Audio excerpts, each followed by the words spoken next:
This is Hugs, Bruisehilda, Rebel Shell, Rock Clubster, Dixon Stones of the DC Roller Girls, and you're listening to SLZE Sports. The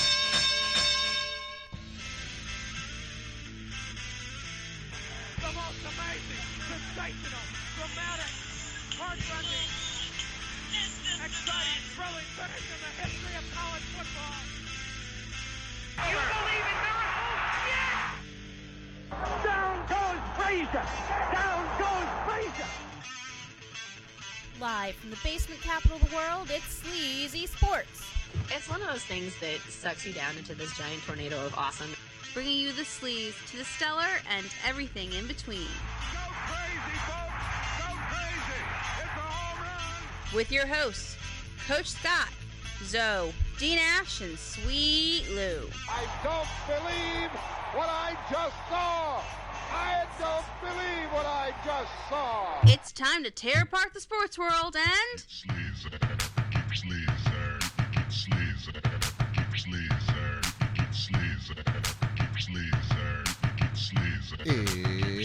In a week that you're now going to be able to get alcoholic Mountain Dew, this is SLZE Sports. Yes! Somewhere 22-year-old me is ecstatic right now. Apparently, they're rolling it out in all places, Florida. Of course. But it's called Hard Mountain Dew, and it's with the MTN, so it's officially Mountain Dew. And you'll also be able to get it for now in Tennessee and Iowa as well as Florida when it gets rolled out. Of course, right? I mean, Tennessee is the second place I would expect it to be. So my guess is if it's in Tennessee, it has to be some sort of whiskey or bourbon. I don't have the formula in front of me, but... Matter of fact, God, please help me, please. I can't remember which liquor it's supposed to be or what drink it's supposed to be, but it's supposed to be some liquor that was, I guess the main focus of it was to mix with Mountain Dew. Have you guys heard of that? I know I'm not making this up. I knew I heard that somewhere before. You're I asking don't know. The wrong guy. I'm not a huge. I mean, I have not turned down a cocktail in a long time, but I'm not a big Mountain Dew guy, so I don't know what you mix with your Mountain Dew. Anyways, gentlemen, nice to start off with something dealing with beverage or consumption, because of course tonight is none other than the food bracket hot seat, which we will be getting to in just a little bit, which is why we're going to try, even though, goddamn, there's a lot of headlines, we're going to try our best to get through them quick enough, because, gentlemen, there are, this is the only thing I'll give away so far, there are multiple brackets tonight. Multiple brackets you guys are going to get to go through. Multiple? Multiple brackets. You're going to be here till like 1 a.m, Coach? No, they're trying to make our lives extremely difficult. One is a 24 bracket, 2 are 16s, and 1 is 14. So it's not much more than a 64. Like, boom, boom, boom, boom, boom. Right. So that is what we'll be doing later. We're going to have 4 winners tonight, which is more than we've ever had. We're going to shotgun our brackets, kind of like you would shotgun your Mountain Dew with your vodka. Your hard whatever. Mountain Dew. Anyways, so plenty to get to, but even with all the big football stuff and out, I just knew we had to bring it up at the top. Most people aren't making enough about it, but this it's a crazy story, the Brittney Griner story of being detained in Russia with hashish oil being found in her bag, at least supposedly. I just don't. It's a crazy, crazy situation, fellas. Obviously, we know, especially on the women's side, they play overseas a lot as well because make extra money, of course, and whatnot. Most of them play over there every winter because the WNBA only is a summer league, more or less. Right. And they all make like 10. I mean, literally make upwards of 10 times what they make in the WNBA over there. So it can't be a worse time for this to happen. That's for sure. But if you listen to some of these agents, I mean, they've been warning these women to get out of, some of them were in the Ukraine, some were in Russia. Mm-hmm. For several weeks now, people had been warning them to, vamoose, to use a piece of Russian.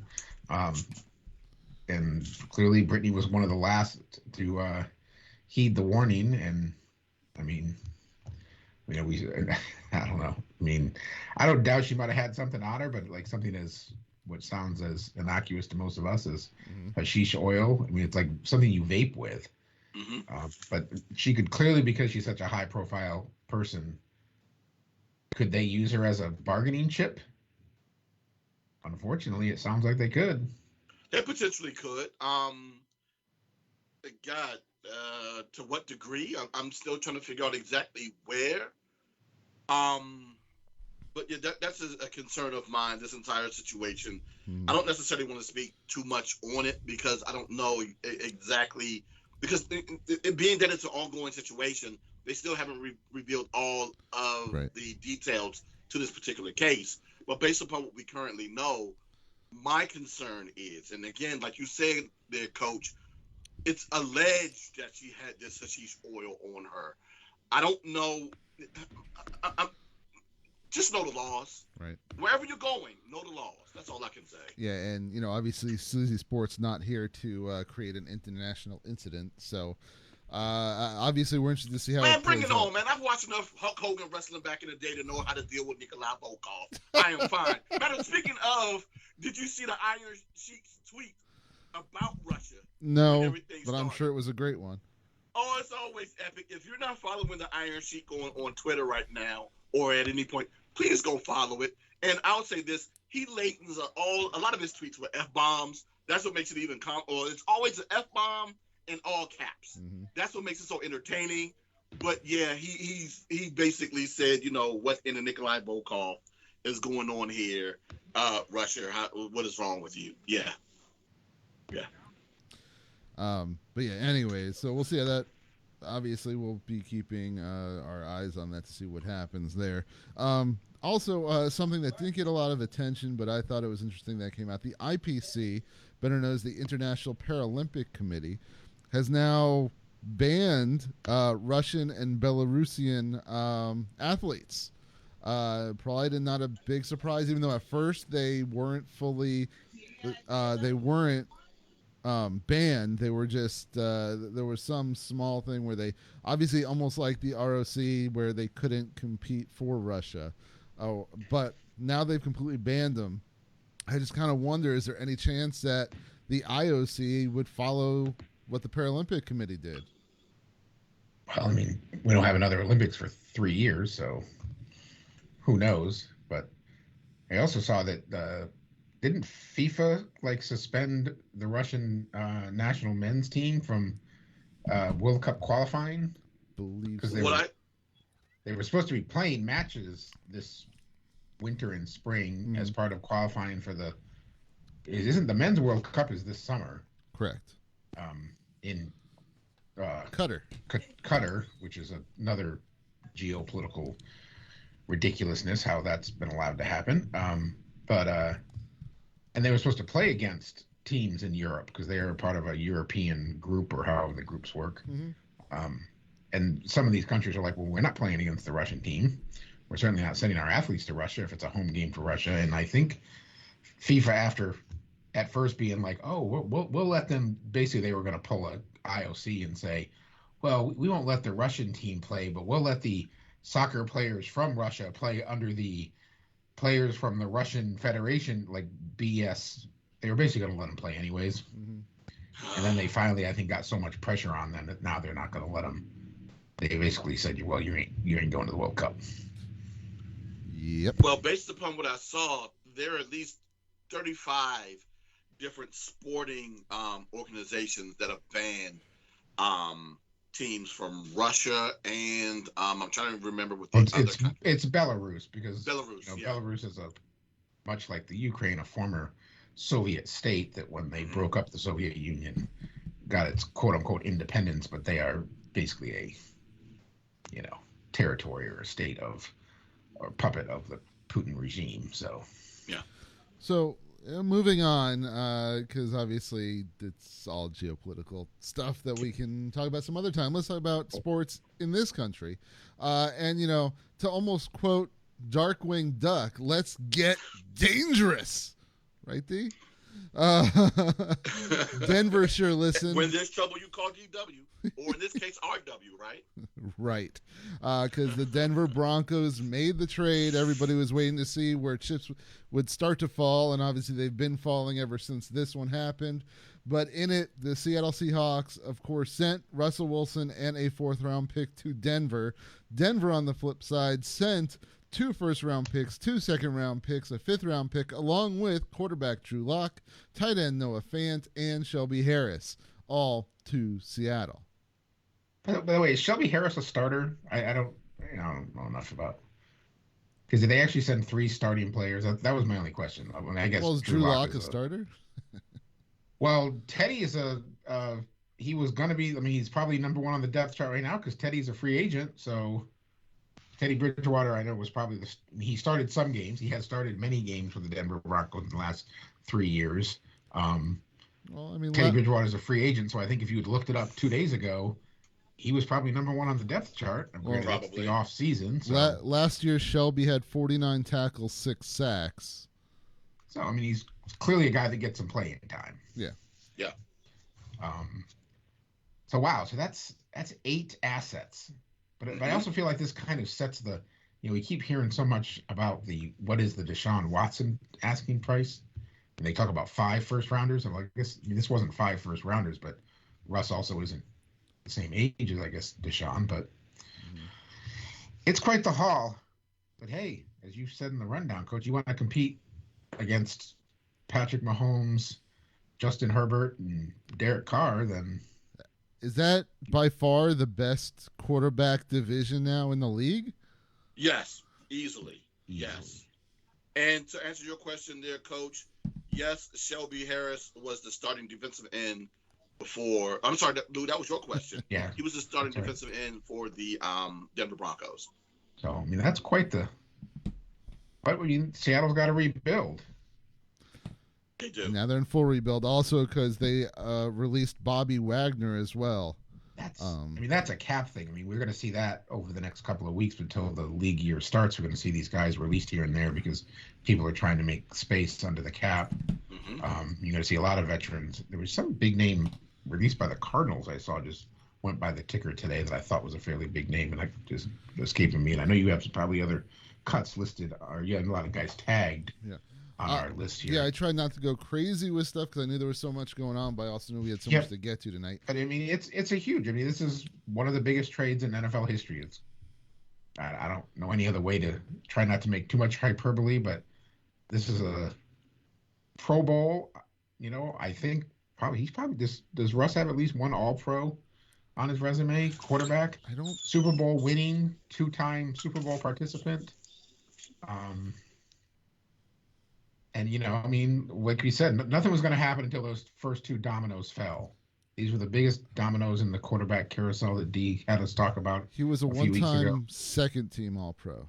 One-time second-team All-Pro. Oh, and he was also Walter Payton Man of the Year. Don't forget about that.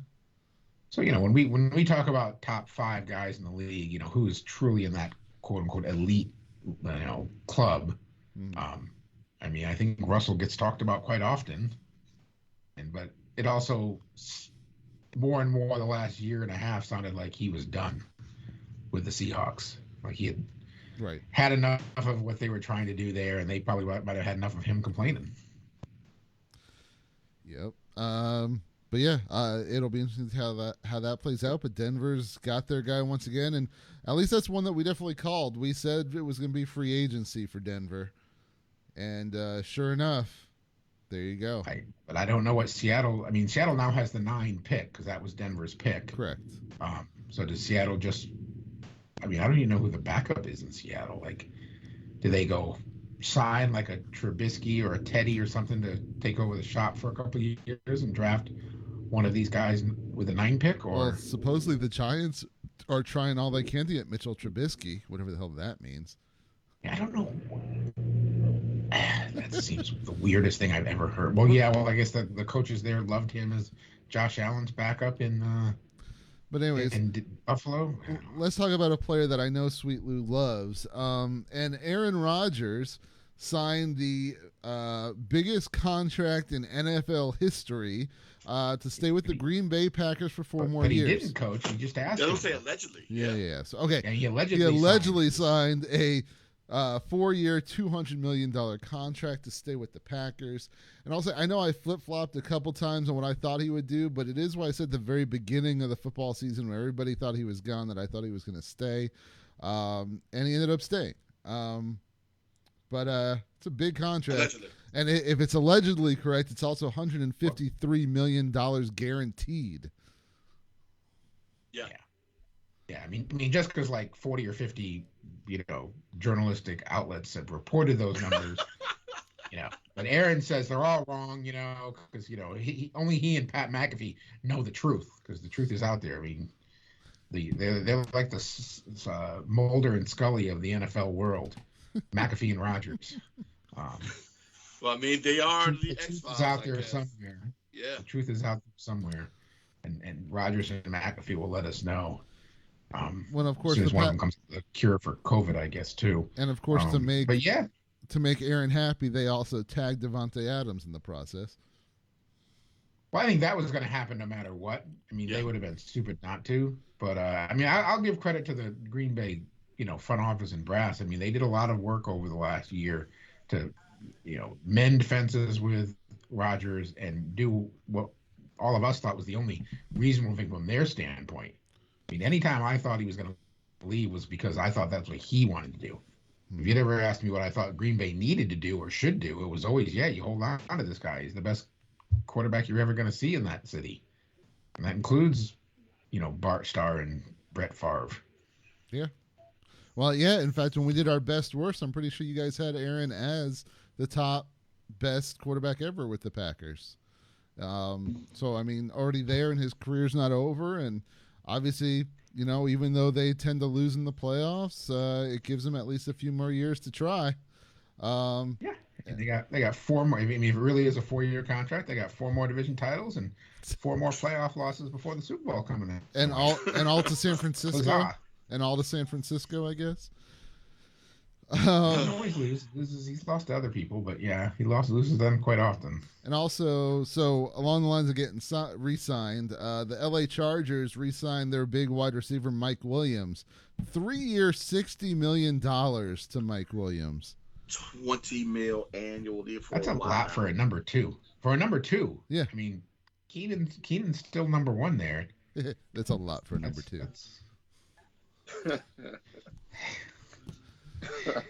Yeah. Well, I mean, they got to go all in on Justin Herbert's weapons. And I know later on I had about Washington contacting everybody to get quarterbacks, but hey, they found one. They decided to go to Indianapolis and trade with Carson Wentz. Trade with the Colts to get Carson Wentz. Did the Washington Commanders, and Wentz is now heading to Washington. For this, they swapped second-round picks this year.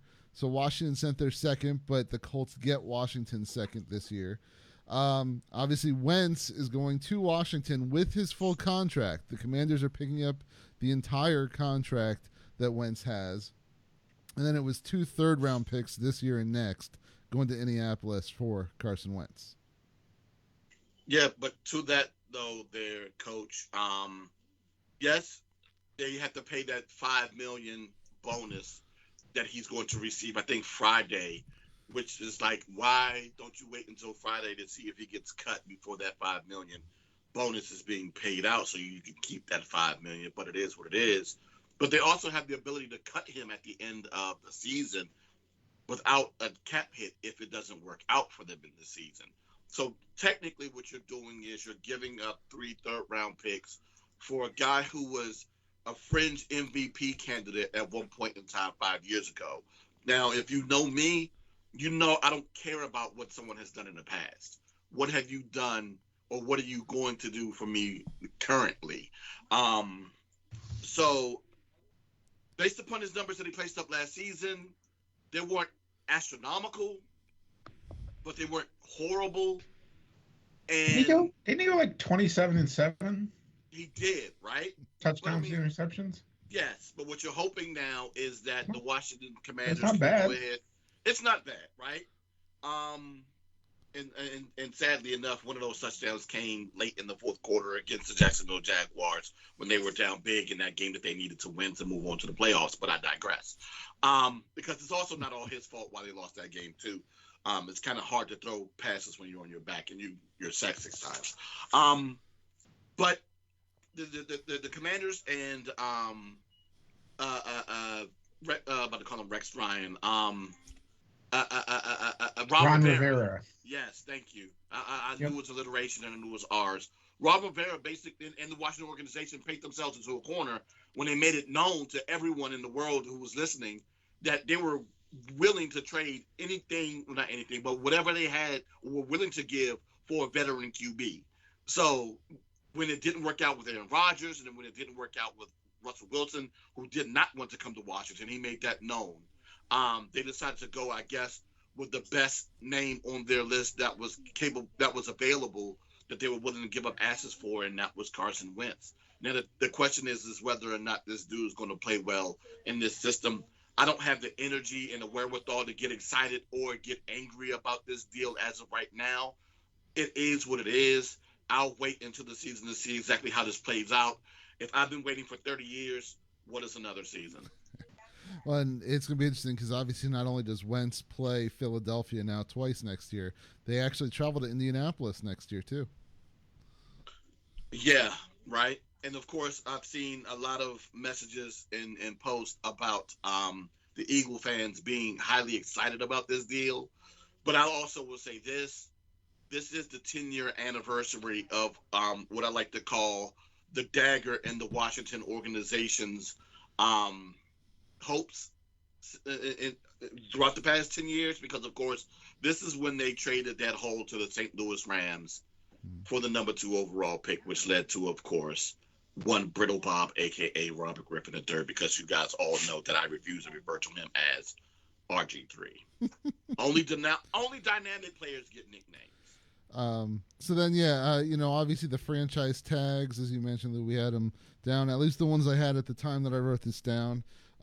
Chris Godwin, the wide receiver of Tampa, was tagged. Smart. Offensive tackle for Jacksonville, Cam Robinson, got tagged. We already mentioned Devontae Adams. Dalton Schultz, the tight end in Dallas, got tagged. KC's Orlando Brown got tagged. Offensive lineman. He is. Good move. Cincinnati's free safety Jesse Bates got tagged. Cleveland tagged tight end David Njoku. Miami tagged Mike Gesicki. You know, it's funny, and we've talked about this before, and this went, I think, back to, I'm forgetting his name already. He's only been in the league a couple of years. Greg Olsen, that he got tagged and was upset because you got to remember they're not treated as wide receivers getting wide receiver money as a tag. It's tight end money as a tag. And from what we're seeing, there's already 3 on that list. But tight ends that are decent and getting tagged isn't going to cost the team quite as much as some other positions tagging players. I'm happy the Dolphins did tag Gesicki. He likes it in Miami, and he's a stellar receiving tight end. But isn't there a few decent free agent? Other than these guys, I want to say there's a couple other. Technically Gronk is a free agent if he wants to play for somebody else. Right. That Robert Tonyan that's had a few good years with Green Bay, I think, is a free agent. Obviously these guys aren't anymore because they've been tagged. The Njoku one kind of I questioned only because don't they have didn't they bring in a couple other guys like that Austin Hooper and somebody else in Cleveland? They have a 3-headed monster of tight ends in Cleveland. They did. So, but as you said, Coach, it doesn't cost you as much to tag a tight end because it all goes off of average salaries at that position, and there aren't a lot of guys making big, huge bucks at the tight end position. So right. Yeah, but anyway, plenty of tags. Obviously, the NFL's going to keep rolling and doing stuff. We also know that Denver trying to sell their team, and it came out that there's an interesting duo trying to buy the Broncos. What do you think about this one, D? Antonio Brown and Kanye West trying to buy the Denver Broncos. Whatever, man. Yeah, that's pretty much a good enough answer. Also, the NFL Combine. Well, actually, technically, it's still going, but the main parts of it have wrapped up. Everyone that pays attention to all the position players and all the drills they run. A couple things I found interesting is that you had the most offensive linemen to run a sub 540 since 2003, when they had 12 different offensive linemen run the 40 in under 5 seconds. It's crazy, man. Big guys getting down. Also, one of those, Jordan Davis, 341-pound offensive lineman, he had a 4.78 40. Do you know what Patrick Mahomes' 40 was? Something similar. 4.8. Just above what this 341-pound lineman had at his yeah. I just thought it was funny. Anyways, yeah. Obviously, we'll talk more about that too in a few weeks when we are going to get to talk about the draft in what, a month and a half almost, when the NFL draft actually occurs, and we're all here in the basement south watching it together. When people hear us jabber on. Another person that Lou loves, Coach K, did say goodbye to have his last game where he fell pretty hard with his team to UNC at Cameron Indoor Stadium. So Coach K lost on the court named after him in his final game. And then apologized. And then it was announced that LeBron James will be opening a LeBron James Museum. How exciting is that? I feel it's like presidential libraries when, presidents open up presidential libraries. Is that kind of the same thing? Kind of, I guess. Is it going to be in Akron? Yes. Yeah, it's going to be in Akron. It's supposed to open in 2023, apparently. So, yeah. Do you know what other very, very famous, current NBA star is from Akron, Ohio?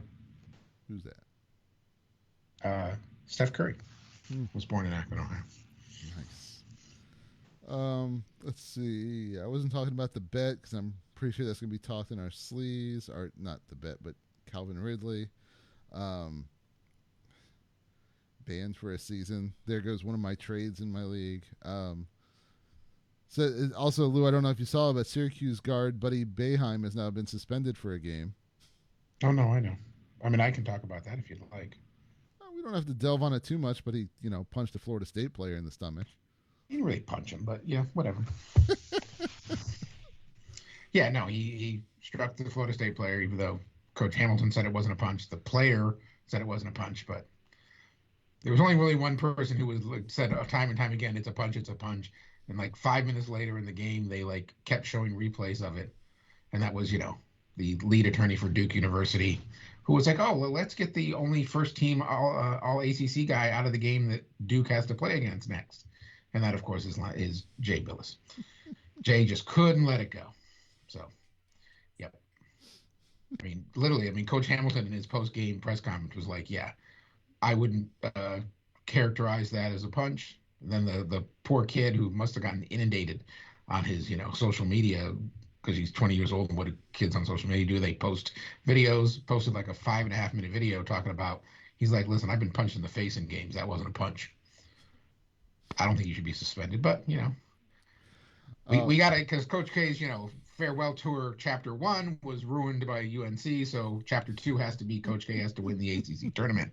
And not that Syracuse, with Buddy behind, they lost by 25 and 30 points, but just in case there was any sliver of a chance that Syracuse upset them tomorrow, we'll make sure they can't because we'll suspend their best player.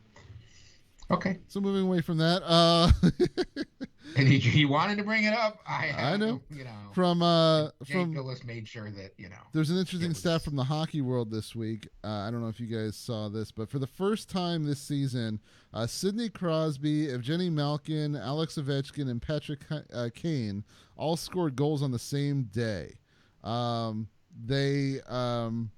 This is the first time this season, and they've done it what is it? It's only happened 5 times in their entire career with as many goals as these guys have scored in the entire career, that all 4 have scored on the same day. And it happened last Friday, I believe, or last Thursday. The other note, too, that I didn't have in there, which, I mean, I kind of had to bring up and I forgot, D, but...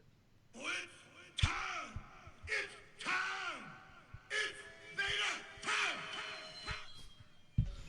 Vader announced that he'll be, not he announced, but the WWE has announced that he will be entered into the WWE Hall of Fame along with The Undertaker. Yes. Before WrestleMania. It would be one very weird if Leon White, a.k.a. Big Vader, Van Vader, would have made the announcement, because, of course, he's no longer with us. Correct. Yes, talented big man. If you can imagine me doing cartwheels and doing big moves off the ropes, that would be Vader. Of course, as rumors had it, not showering much either, but, you know. Well, I mean, yeah, that's a whole other story. But yes, very, very talented wrestler. I understand why it's overdue, because, of course, his WWE career, WWF career, is nowhere near what his career was over in WCW and Japan. And in Japan, and of course that just happens to be a pattern, right? Mm-hmm. Where Vince gets these guys who are huge talents and huge names elsewhere, brings them over, and of course waters them down. But with that said, it was time. Yeah. It was time. It's Vader time. But along with Vader, the announcement of Vader, it was also announced that the Steiners are going to be inducted as well, and then of course with the certain emergence of is it Rick Steiner's son who's Braun Breaker? Yes, Rick Steiner's son. Yeah, so with his son Braun Breaker being the talent that he is and being the current NXT champion. Incorrect. I'm sorry? Incorrect.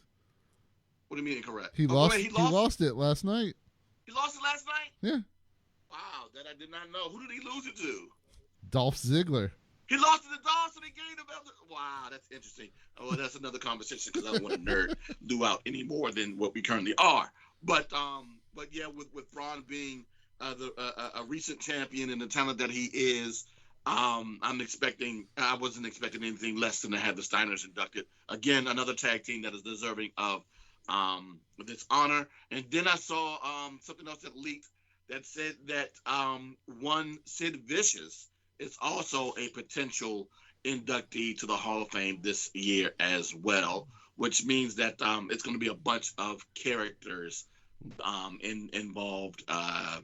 Will he be inducted as Sid Vicious, Sid Justice, or Psycho Sid? That's a good question, right? We'll have to wait and see exactly which one. God knows, I hope it's not Sid Justice. So anything else before we move on here, fellas? Other than Deion Sanders losing 2 toes? Other than Deion losing 2 toes, I'm going to say no, and that thing is weird in itself. My God, it seemed like he was rushing himself back in the coaching, in my eyes. And then along with the other things that were once speculatory, which he kind of dry snitched on himself in terms of him taking the interviews, taking an interview with TCU. I'm going to go ahead and say that, potential botched job along with him rushing back to health is the reason why he lost his 2 soldiers. Well, we are SLZE Sports, SLZE Sports.com. Like us on Facebook, follow us on Twitter, SLZE Sports, every Tuesday night, 9 p.m. right here on Facebook Live. Soon we're going to do our 10 picks for the week and pick more conference tournaments and obviously get to our food bracket. But first, it's time for the 543rd Sleaze of the Week.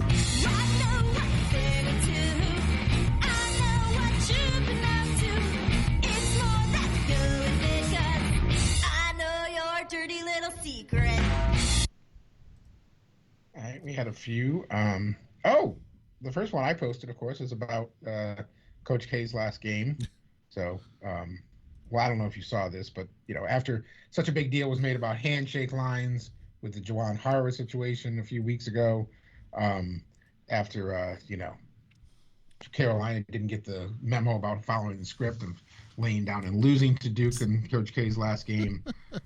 Apparently, 2 of the Duke coaches refused to shake Hubert Davis's hands in the handshake line, like snubbed him, you know, not because Hubert Davis did anything wrong, just because they were, you know, spoil sports and mad that, and apparently it made somewhat of a big news. And there was a story on SportsIllustrated.com, so I posted that. So we have Duke coaches who, you know, because you're much like the referees have to lay down and make all the calls for Duke, you're supposed to lay down and just let Coach K win all his last games. The one that's probably the winner this week. I'm sorry, what? All of his last games. That doesn't make sense. I mean, you know, he's going to get a number 1 seed in the Chicago region because that's what he's requested. I mean, they probably deserve a 3 seed, but they will be the 1 seed in the Chicago region because that's what he wants. The one that's probably our win this week, this is awful. There was a soccer game played in Mexico over the weekend that had to be stopped in the second half because of the brawling in the stands spilled over onto the field. 2 people died. Mm-hmm. At least 22 people were injured. It was between, I'm not going to get this right, Querétaro and Atlas. I think this is the Mexican League. Close enough.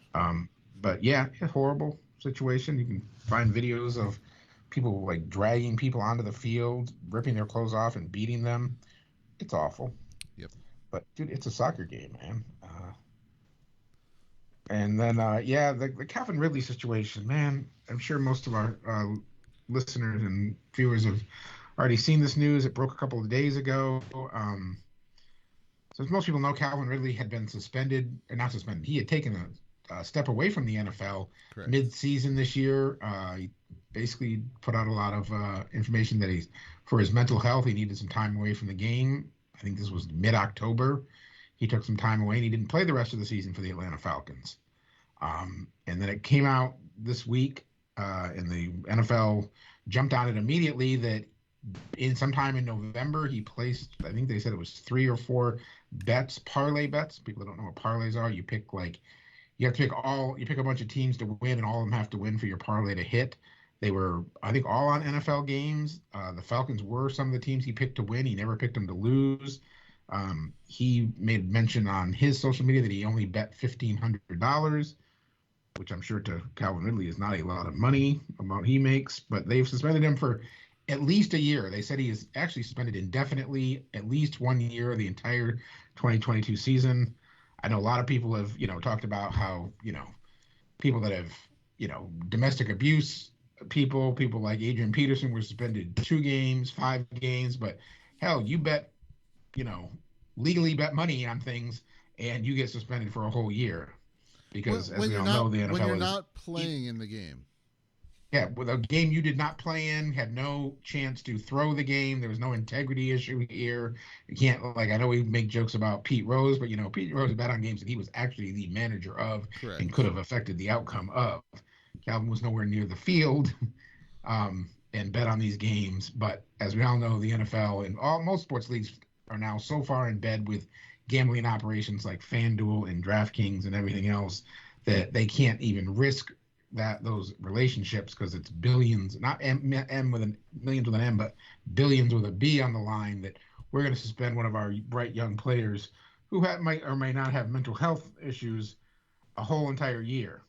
So, and then the last one I think we have it was a horrible the one of the games we picked this week, one of the conference championships we picked that Coach and D had the finalist in was the Northeastern Conference. The NEC, the championship game was between Wagner and Butler. Bryant. Bryant. Yeah. Sorry, I'm wrong. Butler is a team in the Big East. Bryant and Wagner, and I believe it was on Bryant's home court, and they went up big. Like they were up like 34-6 at one point. They were really laying it on. And sometime in the second half, a brawl started in the fans. And one of the Wagner players actually went up into the stands. He was ejected for leaving the bench. Ugly, ugly scene. You can't find much of the video because they haven't shown much of it. But yeah, that was pretty ugly scene. I'm not even sure where Bryant is. Bryant is in Massachusetts, if memory serves me correctly. It was in Rhode Island. Of course, it's a northeastern state. Since it's Northeast Conference, Rhode yeah, Island, that makes Smithfield, Rhode Island. Smithfield, Rhode Island, but it was an ugly scene. But I don't know. I mean, I kind of thought the Mexican, considering that 2 people died, the fight at the Mexican soccer game probably was the winner. Makes sense to me. Oh yeah, it is, because I was really thinking that it would be the Wagner Bryant situation until you said death, and yeah, I just thought it was interesting from the video that I did see of the Wagner Bryant fight that one of the commentators said, and I quote, "I don't know what was said. Well, I'll say this, and as much as I don't like to necessarily lean towards this, but when half of the fight that's being broken up is all white and the other half is all black, I want to go ahead and say that something racial may have been said." Yeah.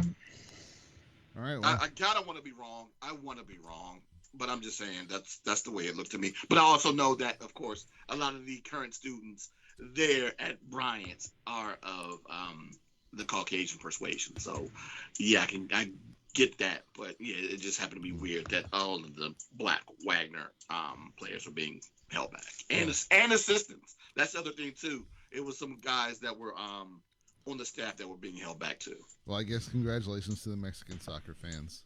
Yes. For taking the SLZE of the Week award. So yeah, let's talk about our 10 picks. Last week we picked the conference championships that ended in time. Started with the Atlantic Sun.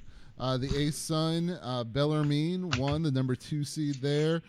D-Nash had them as they won.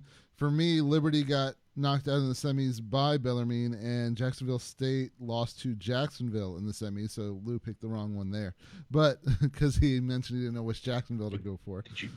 Yes. But did you hear, though, that Bellarmine does not get to go to the tournament? Interesting. Sorry to slow this down, but yeah, there's some NCAA rule. They're new to Division I. This is only their second year, and there's some goofy rule that you have to be in Division I for 5 years before you can go to the tournament. That's stupid. I kind of thought that too. So actually, my pick, Jacksonville State, because they were the regular season champion, get to go to the tournament. Well, that's not that I'm partitioning that I should win, but they get to go to the tournament. They get the tournament berth. Well, I read that. Next, we had the Big South, where none of us took I think they were the 1 seed in Longwood, where, let's see, D had North Carolina A&T, who got knocked out in the quarters by Longwood, but it was overtime, right, D? It was a very poor performance by A&T in overtime, where they were held to 2 points. But yeah, for them, they played against Longwood pretty strong throughout the season, beating them, giving them their low loss in the conference this year. But if for whatever reason they just couldn't muster enough gumption to compete in overtime. And for the matchup that mattered for the show was in the semifinals when number 2 Winthrop took on Gardner-Webb, and Winthrop won that one. So I had Winthrop, who came the closest by losing to Longwood, who, by the way, Longwood is now dancing for the first time in their history going to the tournament. Good for them. But so I got that one correct because of the rule and having the team that went the furthest and lost. Then we had the Colonial. Again, this one we did not pick the winner. Delaware, the Blue Hens, won. But Lou picked UNC Wilmington, who did make the finals and lost to Delaware there. So Lou does get that one, where D had Hofstra. I think Delaware was like the 5 seed, weren't they? They were. And Hofstra, who D had, lost in the quarters. I had Towson, who lost in the semis. And that is that. Then we had the Missouri Valley, good old Arch Madness. And yeah, Lou, you had it correct. Even though they were the 4 seed, good old Loyola Chicago can't bet against the Ramblers, as they went and won another one in going dancing once again, where D had Drake, who Loyola Chicago beat in the finals, and I had Missouri, who Drake beat in the semis. So our teams beating each other. Then we had the Northeast, where we already mentioned Bryant won it. D-Nash had Bryant, who was the 1 seed there. I had Wagner, who lost in the finals. Lou, you had LIU, who lost to Wagner in the semis. Then the Ohio Valley, The number 1 seed and undefeated in conference, Murray State won. I had Murray State. In the finals, D Nash had Morehead State, but of course lost to Murray. And Lou, you had Belmont, who lost to Morehead State in the semis. So that one went to me. Then we had the Southern, and this one where Chattanooga won a nail biter. And the 5th seed with a surprise, yeah. And Chattanooga was the 1 seed. Were they? Yeah. Oh well. Yeah, did you guys see that video I sent you? Yeah, literally a long last second shot. Yeah, after seed that won their tournament and beat the 1 and 2 seed. Well, maybe that Delaware. Delaware. It might have been Delaware. That was Delaware. Okay, wrong conference. UNC Wilmington, I think, was the 2 seed, and if they beat Towson, the 1 seed, maybe it was Delaware. They beat Towson. Yeah, they beat the 1. Yeah, that was Delaware then. So so Chattanooga. Sorry about that. Ended up winning that crazy game, and D had Furman, who lost that game to Chattanooga. I had Walford, who lost in the semis to Chattanooga. So Lou's team knocked us all out. In the Summit League, South Dakota State won it. Also, I believe they were undefeated in conference. I had them as the 1 seed, so I got it correct. Lou had North Dakota State, who lost in the finals. And Kansas City for D-Nash lost in the quarterfinals to South Dakota. Then we had the Sun Belt, which that one was a crazy one with seeds all over the place. We had neither of the teams in the finals. The number 3 seeded Georgia State beat the number 8 seeded Louisiana in the final game of the Sun Belt.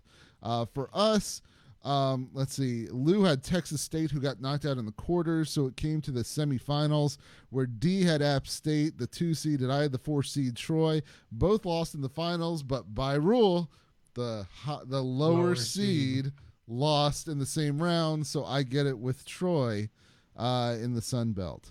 And the last one of our regular picks was the West Coast Conference, which, of course, Gonzaga won. Not a surprise there. Lou had the 1 seed. St. Mary's for D lost in the finals, and I had San Francisco, who lost to Gonzaga in the semis. So that being said, Lou and I were tied at 4. D-Nash had 2 correct this week. Like I said, percentages always go down in these games. So it came down to the tiebreaker, though, and the tiebreaker was the Horizon League last week. And if D-Nash had gone right away, he had this one because number 4 seeded Wright State won it for him. That went, though, the number 1 seeded Cleveland State lost to Wright State in the semis. I had Northern Kentucky, who made it to the finals and lost. So that pulled the tiebreaker over Lou, meaning I got the win for this week. And by the way, that finals, hell of a nail biter, 72-71. Wright State winning the Horizon. So that means now on the year, I have 8 points to D-Nash's 6 points to Lou's 4 points. And that's where we stand. I'm inching back in this since I was -2 a few weeks ago. Yeah, absolutely are. You're darn right about that, Lou. So let's talk about this week's picks so then we can move on to greener pastures. Let's see. You know what? D-Nash, you're going to start us off this week. You should go first, Coach. You won. Okay, fine. I'll go first. You never go first. The Atlantic 10. Exactly. What? That's an exactly. I like the winner goes first. That's a good rule to stick to. Okay, I'll do my best then. All right, so the A-10 conference is what we're starting with, which is being played right here in D.C. at the Capital One Arena, 9th through the 13th. Features number 1 Davidson, the Wildcats, number 2 the Dayton Flyers, number 3 the VCU Rams, number 4 is the St. Bonaventure Bonnies. St. Louis Billikens are the 5, Richmond Spiders are the 6, GW Colonials are the 7, Fordham Rams are the 8, George Mason Patriots are the 9, the UMass Minutemen are the 10, the Rhode Island Rams are the 11, LaSalle Explorers are 12, St. George Joseph Hawk 13, and the name I always say are wrong, the Dukes of Duquesne. I always say that one wrong. We're the 14 seed. So let's see. Davidson and Dayton have a lot of success making the tournament, though. Are we going to see 4 to 5 teams from the A-10 actually make it? The teams that are. Well, I think we had 3 in our bubble watch last time. Remember, we did St. Bonnie's, VCU, and Dayton all in our bubble watch. You know, so they were all considered, and I think Davidson might be safe, but they may be on the bubble too at this point. You know what? I'm actually not gonna go 1 seed here though. Give me Dayton. I like the Flyers. They've had a lot of success in the past few years. Let it roll on. So let's see if I'm just going across the board here. D Nash, you're up.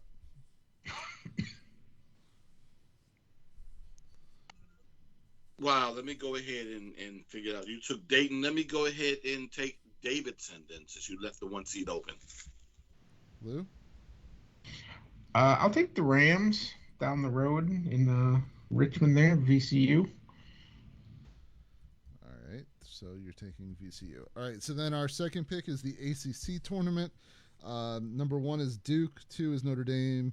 Then you got North Carolina, Miami, Wake Forest, Virginia, Virginia Tech, FSU, who lost today, 2 Syracuse, Clemson, Louisville, Pitt, Boston College. And I know many of these are out, but Georgia Tech, NC State. D-Nash, you're up first. The only one that count. Wake got upset today. That's the only high seed that is out. Yeah. Lost in overtime, right? Lost in overtime to Boston College. Yeah, Boston College has won 2 games. So, yeah. I way too many people celebrated their demise this past weekend. I'm just seeing what I like to call the get back, not just from the ACC tournament, but for the NCAA tournament. I'm taking Duke. Lou, I knew Lou wasn't taking Duke, so that keeps him. I always take Duke in this tournament. They love winning because they usually do is they win this tournament and then they flame out in the big one. That's the thing. When I've been watching that ACC documentary, the 10-part documentary on ACC Network, and which like 99 and 2011 or 2012, like in a 13-year period, they won this tournament 10 times. But I think also in that 13-year period is when VCU like as a 14 seed upset them. It's when Lehigh is a 15 seed upset them. So they also won a couple national championships in that run. Wow, I mean, it's Duke and pretty much nobody else because I don't think anybody else here has a chance. Take the orange. Yeah, they're gonna. I mean, yeah, because tomorrow without Buddy, the other thing is not only do they not have Buddy tomorrow, they've had 3 guys go out with injuries. I mean, Boeheim never plays anybody anyways. He only has like a bench of 3, and one of the guys who barely plays like strained his knee today. I literally don't think they have more than 5 scholarship guys ready to go tomorrow with Buddy out. I literally think they have 5 scholarship guys that can play tomorrow. So, I mean, you could give 30 points, and I don't think Syracuse would be a good bet. I'll just take Carolina just to make it interesting. But I'm not taking Miami. I'll tell you that. Wake lost, so you know what? I guess I'll just take the 2 seed. Give me Notre Dame. Which is funny because now in the first 2 picks, D has the first 2 1s, I have the 2 2s, and Lou has the 2 3s. So our third pick comes from the Big 12, where we have, and it's just in order: Kansas, Baylor, Texas Tech, Texas, TCU, Iowa State, Oklahoma, Kansas State, and West Virginia. This is at the T-Mobile Center in Kansas City. Lou. Well, I went through and circled teams before I started. Call me number 3 because I like Texas Tech in this tournament.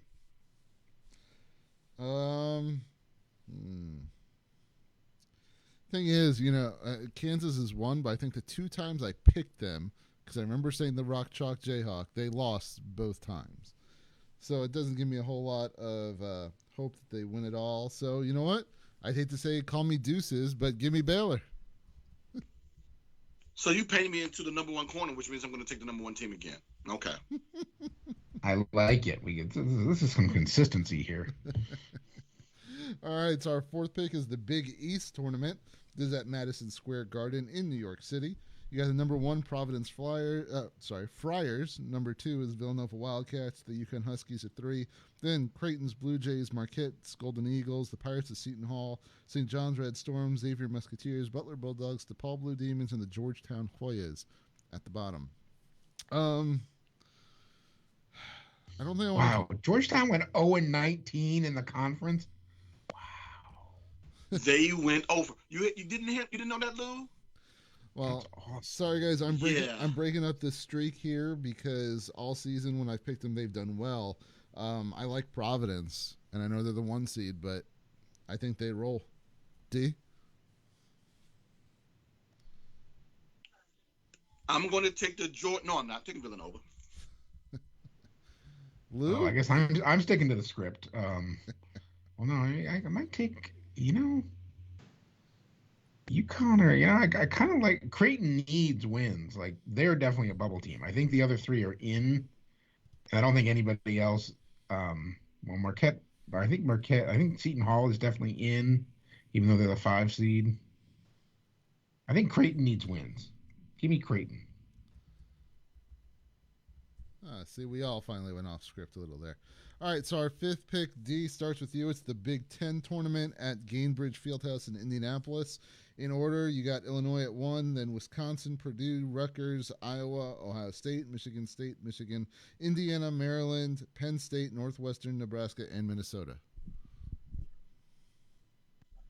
They don't only just make good chicken, but I'm taking this basketball team. That's Purdue. Going on the 3 seed, taking it away from Lou. All right, Lou. That was my pick, honestly. I think, they're probably got, I would say the top 6 teams are probably all in. Rutgers is probably the team on the bubble of those top 6. Actually, Michigan State's probably in, so top 7. I think Michigan's on the outside looking in. And Indiana's got a shot at getting in. So any of the top 9, probably 7 or 8 teams from this conference make it. And certainly any of the top 5 can win this tournament. Well, I don't have any number 1s. Give me Illinois. All right, so then it goes to me. Let's see, do I write my script or go somewhere else?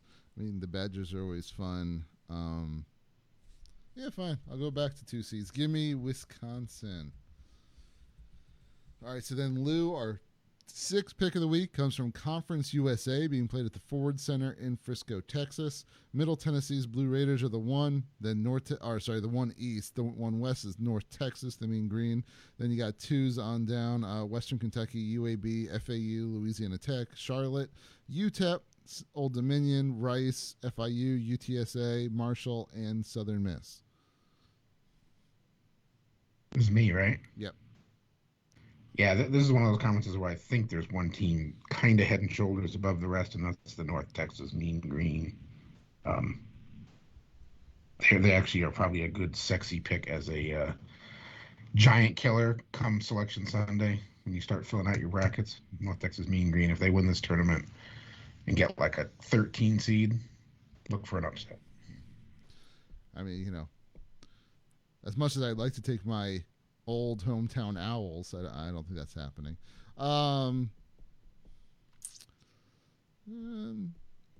Let's go outside. Well, it's not really outside the box a ton, but give me UAB. Give me the Blazers. D? Somehow, someway, you both have found a way to keep me from coming up with a decent antidote, which I was going to go with, of course, a Love of Money reference with the Mean Green. And then, of course, with my reference of the Tic-Tac-Toe Dragon and the UAB Blazers logo. Oh, nice. Yes. So you gotta have something for the big, giant mound of red. I could, but, this is a children's show. So I am going to go with the Middle Tennessee Blue Raiders. All right, so then we get some action with our 7th pick as we get the MAC tournament, where they only have 8 teams from the MAC that compete. At Rocket Mortgage Fieldhouse in Cleveland, you got Toledo as the 1, Kent State, the Golden Flashes at 2, the Bobcats Ohio at 3, the Akron Zips at 4, the Buffalo Bulls at 5, the Ball State Cardinals are the 6, 7 is Miami of Ohio's Redhawks, number 8, Central Michigan Chippewas. I kind of feel like, though, this one can go a lot of different ways.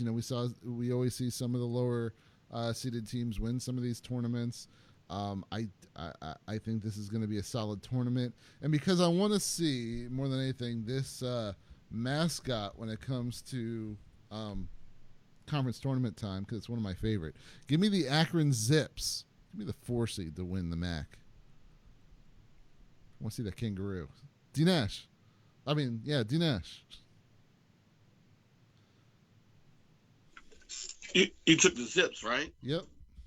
Wow, so you took the team that I was looking to take. So let me kind of look back at this set up again since you took Akron from me. I might as well go with the number 1 seed. I'll take Toledo. Lou. Oh, the Golden Flashes sounds like a good thing to go with. Golden Flashes. All right. The Kent State Golden Flashes. All right. So then our 8th pick, starting with D Nash, is the Mountain West Conference at the Thomas and Mack Center in Las Vegas, Nevada. You got number 1 seed is Boise State, followed by the Colorado State Rams and the San Diego State Aztecs. Then Wyoming, UNLV, Fresno State, Utah State, Nevada, New Mexico, Air Force, and San Jose State. D. Colorado State. Took my team, D. I mean, they are the. I was looking at Colorado State, but quite honestly, most likely the top 4 seeds are all probably getting in the tournament. So that being said, I'm going to kind of hedge my bet in the seed rule, and I'm going to go with the Wyoming Cowboys. You're going for Josh Allen U. Yeah.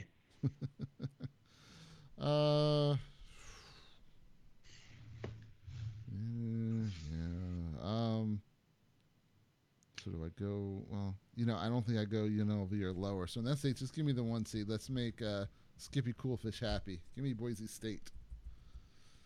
Nice. All right. So then our 9th pick, starting with Lou, is the Pac-12 tournament at the T-Mobile Arena, also in Las Vegas, Nevada. Arizona is the 1 seed, followed by UCLA, USC, Colorado, Oregon, Washington State, Arizona State, Stanford, California, Utah, and Oregon State. Yeah, this is probably a 1, 2, or 3 seed. I don't think anybody else is even sniffing the tournament. I will go with the team with the most experience, the team that made the Final Four last year. Give me the UCLA Bruins. Yeah, I kind of think that's where I would go, but you got them. So do I. You know what? They're just really good this year. Give me another 1 seed. Give me Arizona. Lou? D. So both of you guys took who I was going to take. So let me go ahead and I'll take the USC Trojans. All right. So then our 10th pick starts with me. That is the WAC tournament at the Michelob Ultra Arena, and then for the first round, and then at the Orleans Arena, all in also Las Vegas, Nevada. New Mexico State's the 1, followed by Seattle University, Stephen F. Austin, the Grand Canyon Antelopes, Sam Houston Bearcats, the Abilene Christian Wildcats, Utah Valley Wolverines, California Baptist Lancers, the UT Rio Grande Valley Vaqueros, and Chicago State Cougars. Very recently we had Seattle in the tournament. I remember that. Grand Canyons also had some success making the tournament. But I started these picks with the 2 seeds, so why not end my at least regular 10 with the 2 seed? Give me Seattle. D. Well, you're talking about your Aggies, you talk about your Red Hawks, but Stephen F. Austin said, no, I forget about the whole 14-4 and do the whole record thing. But yeah, I'm taking the Stone Cold Lumberjacks. Lou. And that's the bottom line. Because Stephen F. Austin said so? Yes, my Stone Cold Steve Austin is horrible, as you can see. I guess I'll take the 1 seed. Can't what? Go, New Mexico State. What? So then I'll take the Aggies because Aggies always win, right, T? Hey, it's March 9th. It is our founding day, so yes, they always do. There you go. So D, you get to start off the tiebreaker, and because of how tight this race is, this is why I picked it for the tiebreaker. It is the SEC tournament being played at Amalie Arena in Tampa, Florida. In order, Auburn's the 1, followed by Tennessee, Kentucky, Arkansas, LSU, Alabama, South Carolina, Texas A&M, Florida, Mississippi State, Vanderbilt, Missouri, Ole Miss, and Georgia. To quote a little-known LL Cool J song, which was used on a soundtrack years and years ago, it's the sport of kings, better than diamond rings. This is why we sing. I mean, it's about football, but we're not talking about football, but I'm taking the same team nickname, which is, of course, Wildcats. So you're going Kentucky, thanks to LL Cool James. Yes. Because of his song for the movie Wildcats, starring. You guys don't remember who's in the movie Wildcats? Goldie Hawn. Goldie Hawn, yes, sir. And I think a young Wesley Snipes too, right? Wow, I don't think I knew that. You'll have to take his word for it. Lou. You're good choice of conference. The top 4 seeds here will all most likely get top 4 seeds in a region. They'll all be 1 through 4 seeds. So any of them are really good picks. Can't turn down, a little Sioux. So give me Arkansas. Man, taking the 3 and the 4 seeds. I mean, that 9 seed looks really good. I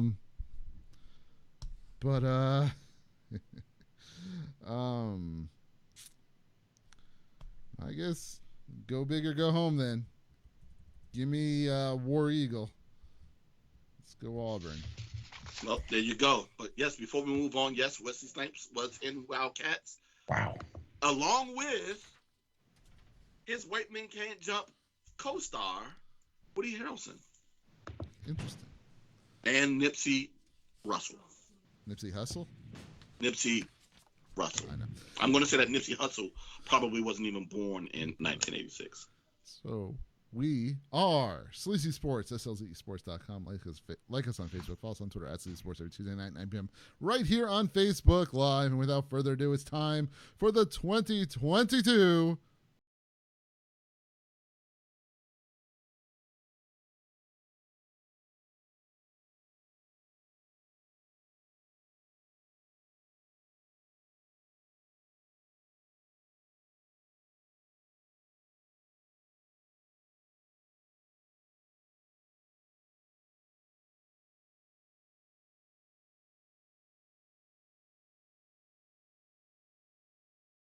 And while I try to get this up on the screen for everybody, because I even have all the previous year's winners. We started this way back in 2011 was our first food bracket. And every time we do this food bracket, we find copycatters out there. And it's annoying, man. All this hard work and people just want to copycat us. Not cool, D. That's what happens when you do great work. I mean, people tend to mimic the best. It is what it is. And to my point earlier, actually, Nipsey Hussle was born in 1985, so he might have been less than a year old when the movie came out. So up on your screen right now, you can see all the previous winners. 2011, we did our first best candy bracket, which there was some controversy throughout that bracket, and Kit Kat ended up winning. We did a best chocolate candy in 2012, which was Snickers. Best, I called it boxed cookie, though we just called it best cookie that year, which was the Entenmann's chocolate chip cookie. 2014 was best soda, which was the Coca-Cola Classic. 2015 best fast food chain was Sonic. 2016's best casual restaurant was Red Robin. Best pizza chain / frozen pizza in 2017. Uno's won overall, but DiGiorno won frozen pizza. 2018, we had our first 2-time winner when Red Robin won for best burger. In 2019, best signature item for a restaurant was the Krispy Kreme glazed donut. In 2020, the best boneless chicken went to Chick-fil-A. In 2021, last year, we had best breakfast restaurant, which was the Cracker Barrel. So now this year, I told you we already have multiple brackets. What I decided to do, which was a little different, was to do restaurant chains by certain categories. So we have 4 different categories of restaurant. And of course, as usual, unless it's local, I made sure it has to be a train, for the most part, that it has to be a chain. So it can't be a one-off in some other city or something like that. So it did keep the brackets much smaller, which is why I did it this way. So, gentlemen, before I move on to our first bracket, I just want to know, who wants to go first? I do. All right. Yeah, let Lou go first. Well, that was easy enough. So our first bracket tonight is going to be Best Barbecue Chain. Best Barbecue Chain, which also sometimes goes, like I said, to local stuff. But so this one was the one that's a little bigger. This one had 24 entries. So what I did is the normal. They got ranked 1 through 24, depending on how old they were compared to new. So the older ones all kind of got a bye, but I have it all in order as we go. So actually for this first round, D, it might be a little more boring for you because you'll only find out the team that is in the next round will take on the winner of whoever Lou picks for this bracket. So Lou, you're going to start off with Famous Dave's. Famous Dave's, which started in Hayward, Wisconsin originally. Wow. Up in Minnesota is where their headquarters is. Back in 1994 they started. They have 180 plus locations throughout the USA, Canada, Abu Dhabi, and Dubai, and overseas. So, I mean, at least you most likely know Famous Dave's. Yes, of course, I've been to a Famous Dave's. the problem here will be some of these things, obviously, you guys may not know, and we run into this whenever we do chains, but why not? All right, so you got Famous Dave's, and Famous Dave's is taking on Joe's Kansas City Barbecue. Joe's has 38 locations. It's out of Stillwater, Oklahoma. It was established back in 1996. And yes, I did put at least part of their menu for each restaurant on these slides as well. No, it's not always very easy to read, but of course, it depends on what you had. But so Joe's Kansas City taking on Famous Dave's. I'm going Joe's. I mean, there is actually a famous place in Kansas City called Joe's, so they probably ripped that off. But I'm thinking it's, you put Kansas City in the name. I'm going Joe's. Well, there you go. All right, so D. Plus, I never thought Famous Dave's was all that good. Yeah. All right, so D, you got Joe's Kansas City Barbecue. Taking on the older Woody's Barbecue, the real Southern barbecue, established in 1982 in Jacksonville, Florida. It is located 18 locations in Florida and in Pennsylvania. Woody's taking on Joe's. Wow, right? So, I've seen a Woody's. I've never been to a Woody's. And I know the people of Florida are going to be upset with me, and my Southern people are going to be upset with me on this one too.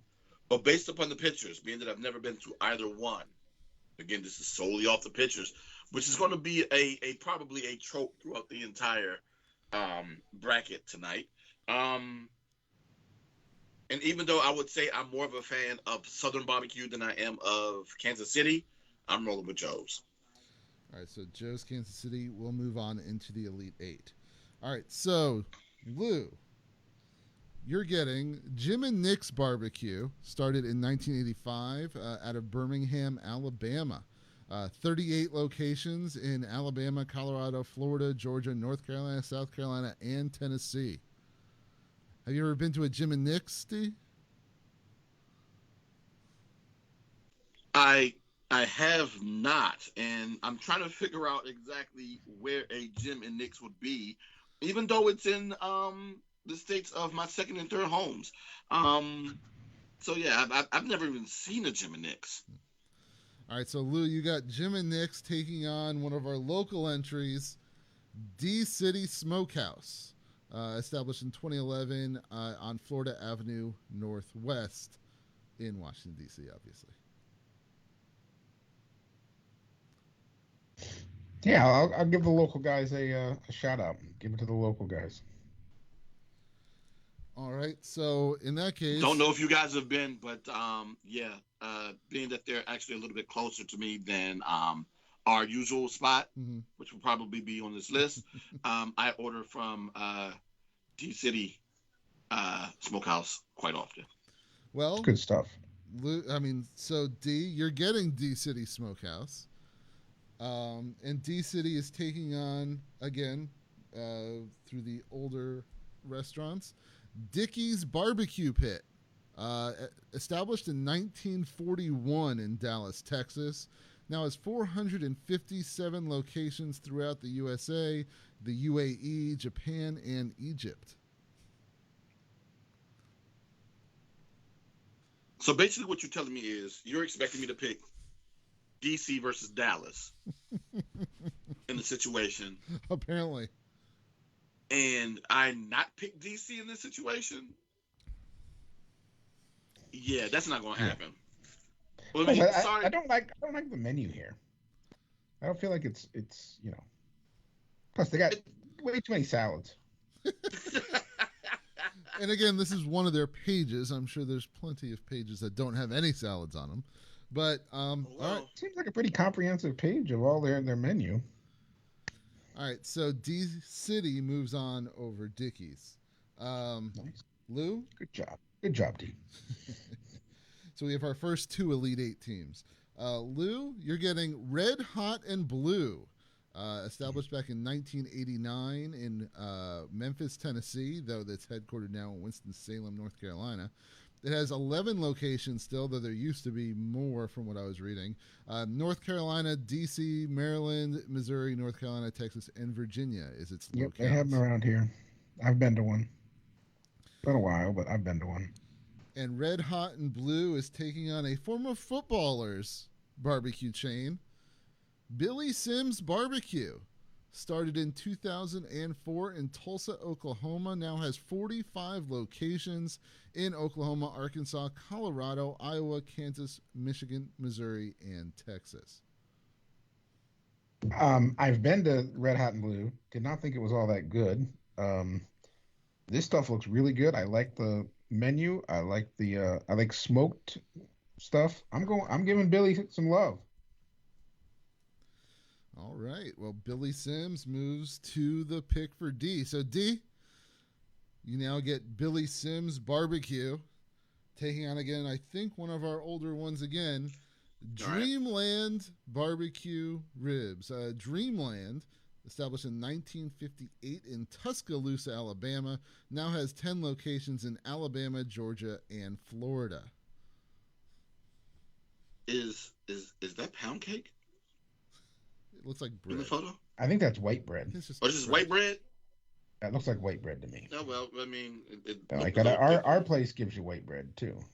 Yeah, I'm going with Billy Sims. Yeah, going with Billy Sims. All right, Billy Sims moves on. All right, so Lou, you're getting Rudy's Real Texas Barbecue, established in 1989 in San Antonio, Texas. Has 45 locations: Texas, Arizona, Florida, New Mexico, and Oklahoma. So you're getting Rudy's taking on Hill Country Barbecue, established in 2007 in New York. Only locations now, where there's 3 of them: New York and, of course, Washington, D.C. Yeah, well, for our listeners who don't know, we as a group visit the one in DC quite often. Pays off most of our bets. Yeah, we pay off most. We always talk about our bets are paid off in meals. Well, we all go to Hill Country Barbecue here in downtown Washington D.C. So I am picking Hill Country Barbecue. I mean, sooner or later they need to go ahead and give us. Coach, literally, is that your thumb in the picture? No, that's not my thumb in the picture. You sure about that? Should have been, though. It would probably made my life easier if it was just my thumb. All right, so D, obviously you're getting Hill Country. Yeah. Taking on Sonny's Barbecue, established in 1968 in Gainesville, Florida. There's 113 locations, and I know there used to be more, and it used to be more cartoony for their logo. But Florida, Georgia, Kentucky, Louisiana, Mississippi, North Carolina, South Carolina, and Tennessee is its locales. This is unfair. This is really unfair because this plating looks like it might be pretty decent, even though I'm not necessarily a corn on the cob guy. And then I know there are a lot of people out there that are going to be completely disappointed in the fact that we even have a barbecue place from New York in this bracket, and the fact New that York it's advancing. City. Yes, exactly. And the fact that it's matter of fact, it's from New York. It's named after a place in Texas, but yet it doesn't even have a franchise in Texas. Go figure. But yet somehow, some way, because I know about Hill Country, and of course we go on the regular, Hill Country advances. Sorry, Sonnies, and I know the people in Florida, Georgia, Kentucky, Louisiana, and those other states will be upset with me, probably for other reasons as well, but about this picture. Oh, as a kid, I loved it. Our grandparents used to take us to Sonny's all the time. Yeah, see, this is unfair. But now I go to Hill Country all the time, so.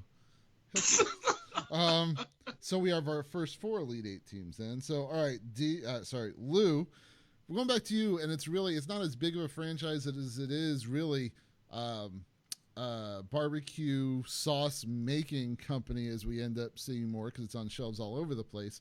But Sticky Fingers Smokehouse. There's only 2. Oh, yeah, I buy that. There's 2 locations in How do I not get this one? Go ahead. In Greenville, South Carolina, there's 2 locations, one in Chattanooga, one in Greenville, and it was established in 1992. As I said, their sauce is all over the place. Oh, yeah, I buy it at the store all the time. And Sticky Fingers is taking on, a massive franchise that's out there. Smoky Bones, established in 1999 in Orlando, Florida, has 61 plus locations, which also used to be more, including Florida and 15 other states, including Virginia in those. Sticky Fingers.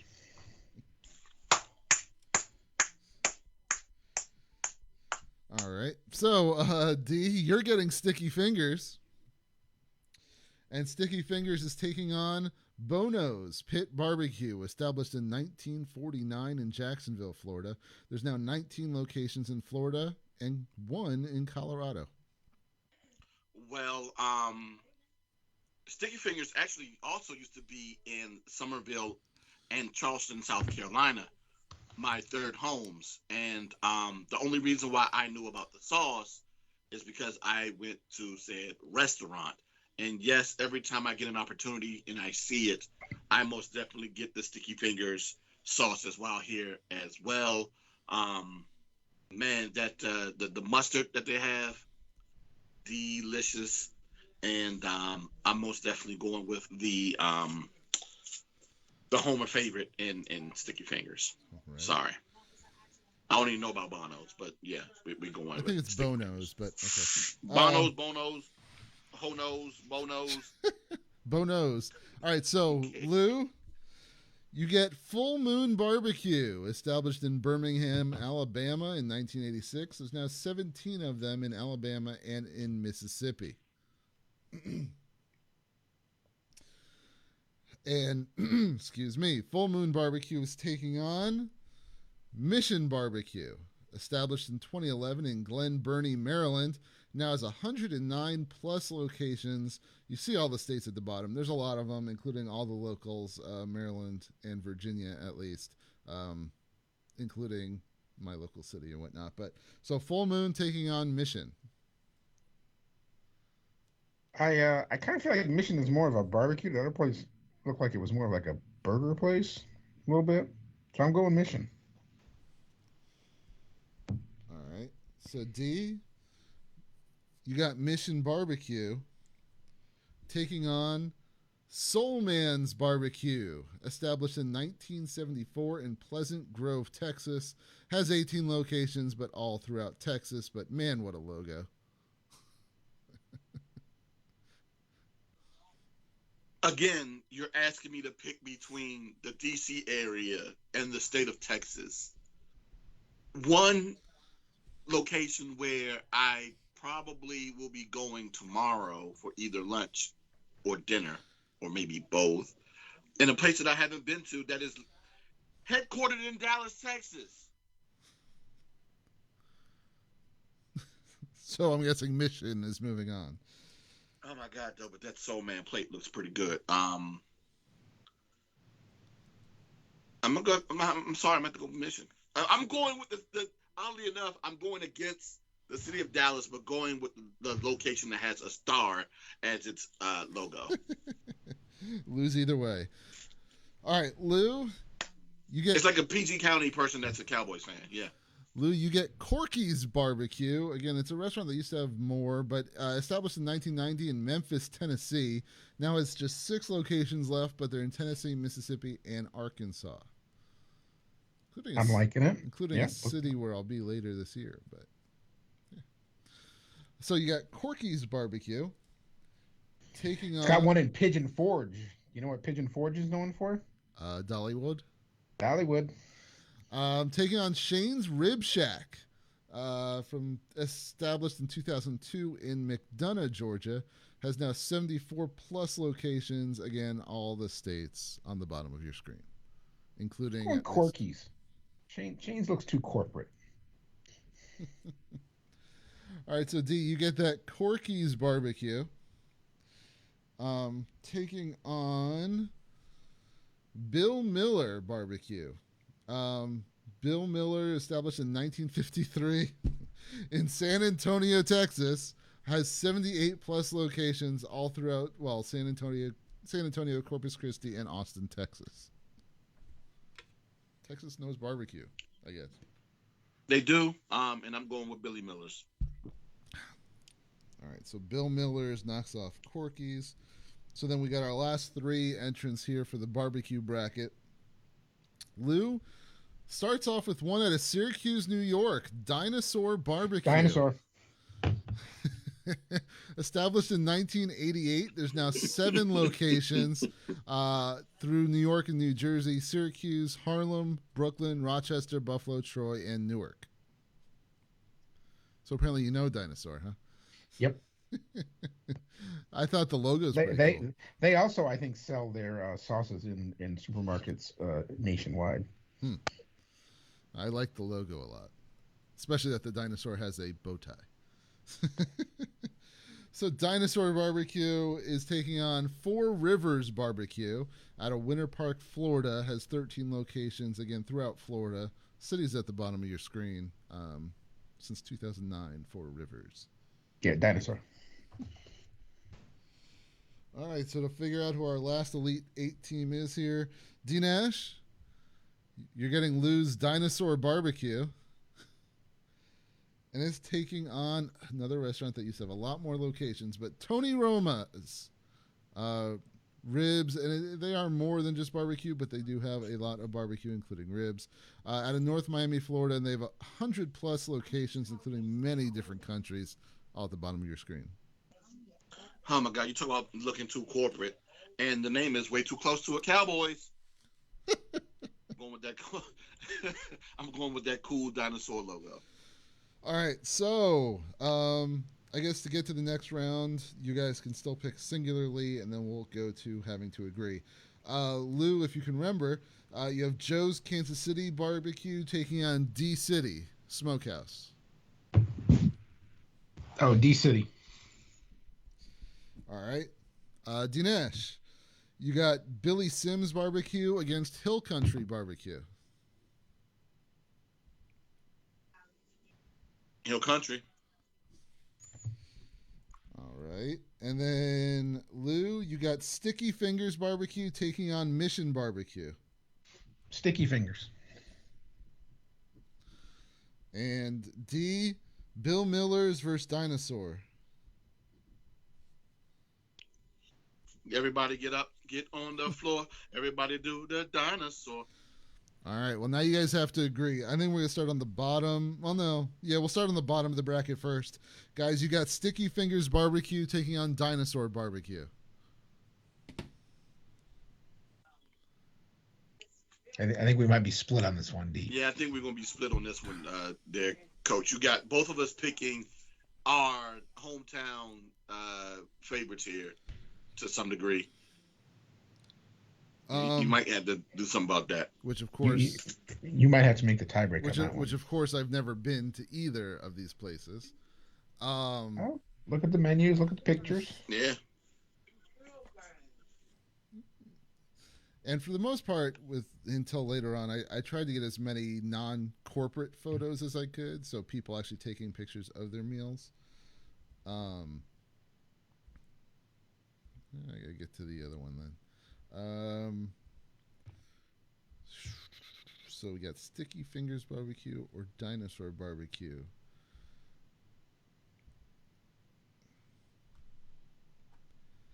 You know what? I'll concede this one because of the fact that it's sad that as a chain they're reduced down to 2, and all we have left is their sauces. It would be kind of wrong in my eyes to have a chain that only has 2 locations left make it in our final 4 of best barbecues.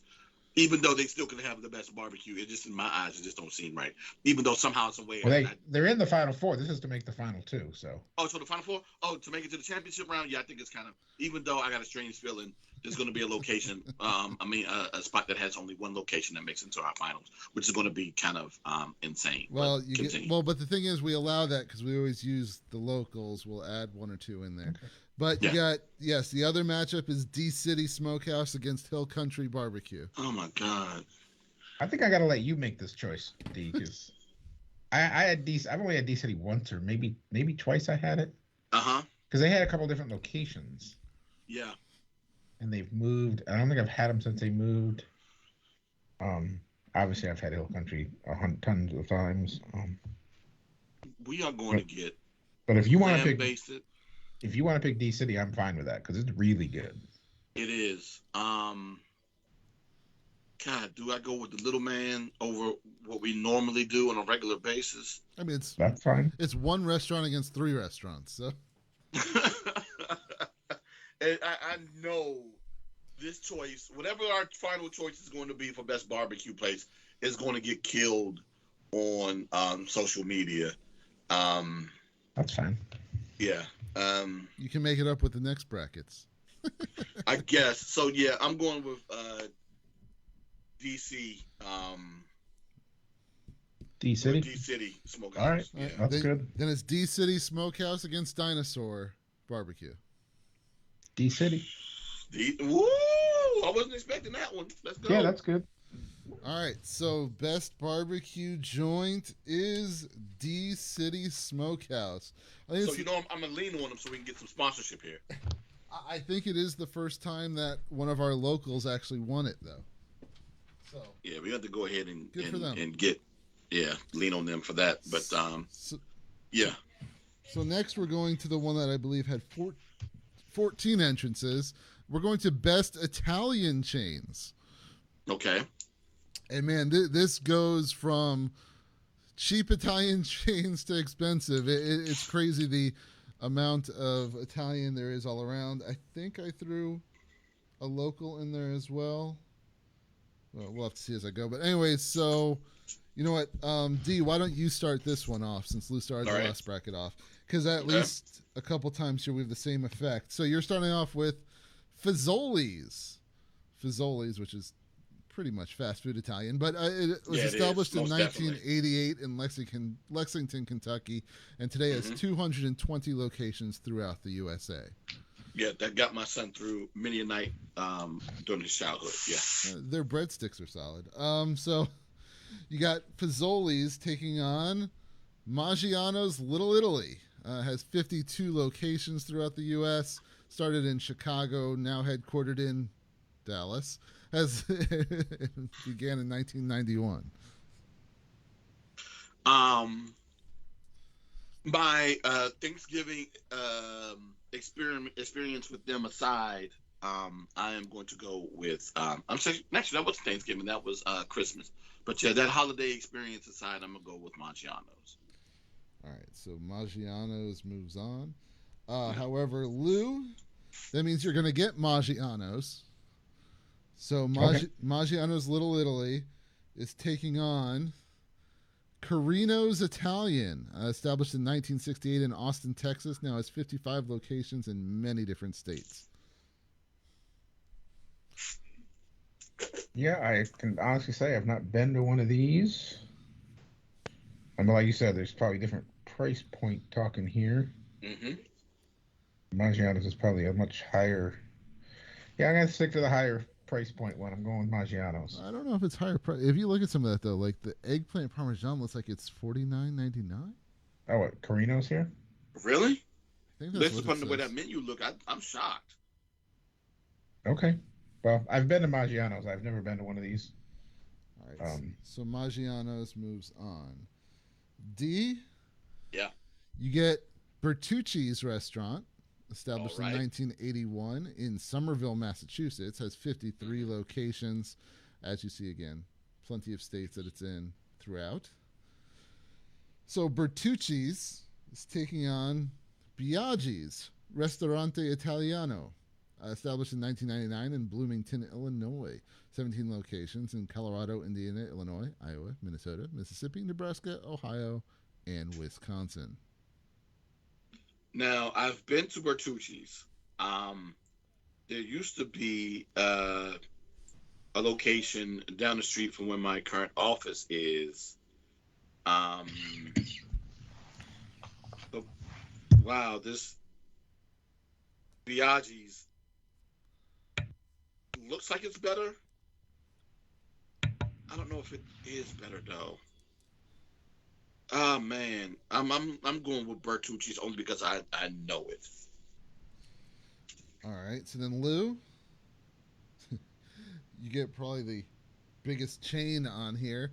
The Olive Garden, established in 1982 in Orlando, Florida, now has 900 plus locations all throughout the USA and many different countries. Wow. 900 plus. Yep. And the Olive Garden is taking on Brio Italian Grill. First location for it was in Columbus, Ohio. And of course, again, in many states, including at least Virginia, is about as close as it gets here. Though I don't think there's one well, I don't know. I'm not sure where in Virginia. But anyways, there's 35 Brio. Yeah, I'll never heard of Brio. I've heard of Olive Garden. I think I've been there once or maybe once, twice. I'll go with Olive Garden. All right. So D, you get Romano's Macaroni Grill, established in 1988 out of Leon Springs, Texas, now headquartered in Denver, Colorado. Has 41 locations, again, in 15 different states. Okay. So you got Romano's Macaroni Grill taking on Bravo Italian Kitchen, established in Columbus, Ohio in 1992, has 31 locations also in many different states. Okay. So as I'm waiting for this photo of this other establishment to come up, Bravo. Yeah, I'm a little leery on the way that logo looks, but Macaroni Grill. It used to be my my spot that I would take, my sweet young ladies to back in the day when it used to be a location here in Silver Spring, Maryland. Yeah, that's why I used to show them that I had a little bit of money and a little bit of class, along with the fact that we used to be able to write on the tables with the crayons and stuff. So I'm gonna go ahead and go with the location that helped me out many a night to hug up on somebody's daughter. I'm going with Macaroni Grill.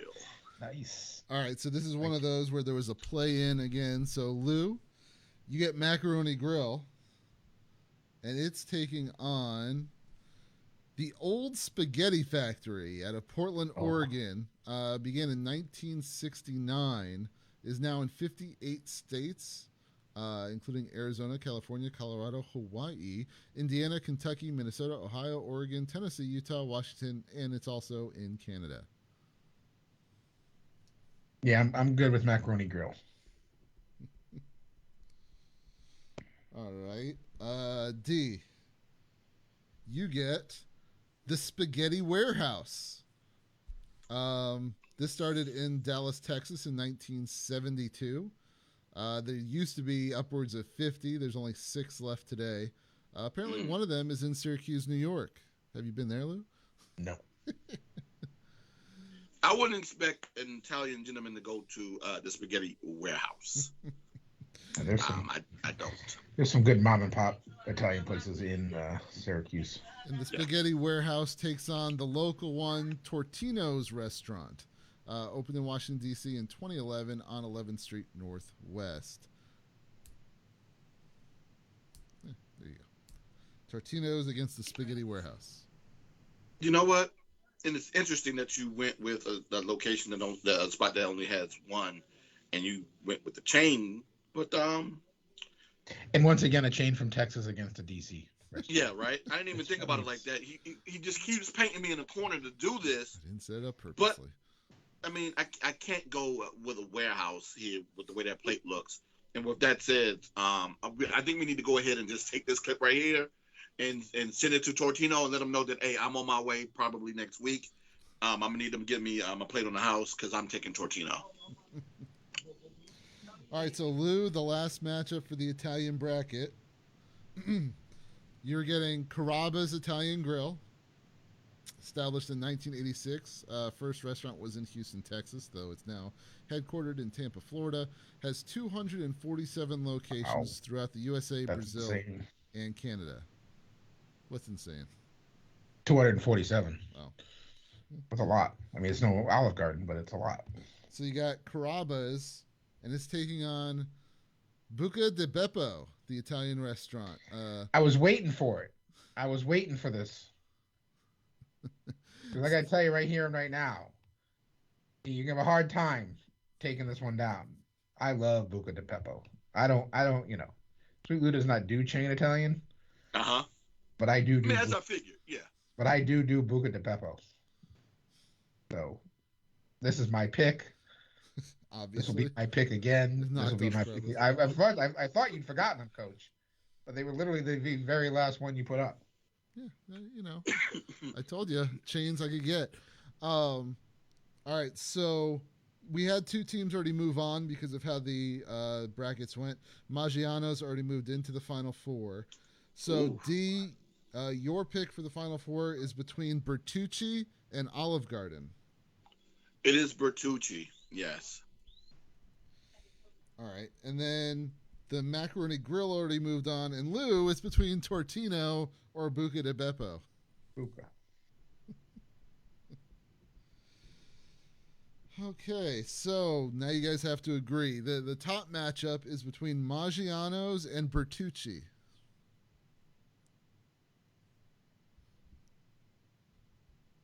I always think of Bertucci's as more of a pizza place. Yeah. I know they have pastas, but I always figure it's a pizza chain.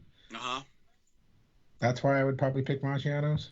And I'll lean with you on that one. Yeah, because the thing that stands out to me when I think of Bertucci's is brick oven. Yeah, and obviously the only way I could extend the Italian was to add pizza, but we've already done pizza, so I wasn't going to do that. Yep. Yeah. Right, I know. Yeah, we did pizza. That was a good one. So then on the bottom, you have the Macaroni Grill taking on Buca di Beppo. Oh, I have a feeling D's gonna be very protective of his macaroni grill. I mean, I was going to quote LL Cool J one more time with the Lisa, Pamela, Angela, Renee. I love you, but I mean, I got to take Buca. It's just those meatballs. They're like literally the size of baseballs. Yeah. So am I? And I've been fiending for meatballs today, and the meatballs that I got weren't to my liking. So yeah, I'm going with Buca. Am I to guess then Buca beats Maggiano's? I think it's better. Yeah. All right. So the winner of the Italian chain bracket, Buca di Beppo. Nice. Well, that was pretty easy. Yeah, and it's clearly because of my treatment on Christmas Eve. Yeah. So our bad in time at Maggiano's on Christmas Eve. I'm sorry. I was going to pick up for catered meal. Oh yeah. Yeah, and yeah, there was more harassment going on that night than what it needed to be. So the last two are straight up 16 brackets. So next is up is the SLZE Sports best chain for Mexican restaurant. Okay. Which, man, does it start off weak. But Lou, you get to start it off. We're going fast food and Taco Bell. I do love my Taco Bell, but I mean, I'm sure there are going to be much better sit-down chains. Well, there's definitely a split probably in this one between sit-downs and fast food, either fast food or quasi-fast food. Because, of course, Mexican chains go all over the place. But, of course, this one's crazy. Over 7,000 locations everywhere. But I think everybody knows what Taco Bell is. And Taco Bell is taking on Moe's Southwest Grill. I do not like Moe's. And if you're talking quasi, almost, I mean, it's still basically fast food, but yeah, I think of it as a notch up. But it's a notch up. I'm taking my Taco Bell, man. Yeah, for the bang for the buck, give me my T-Bell. All right, D. You get Rubio's Coastal Grill.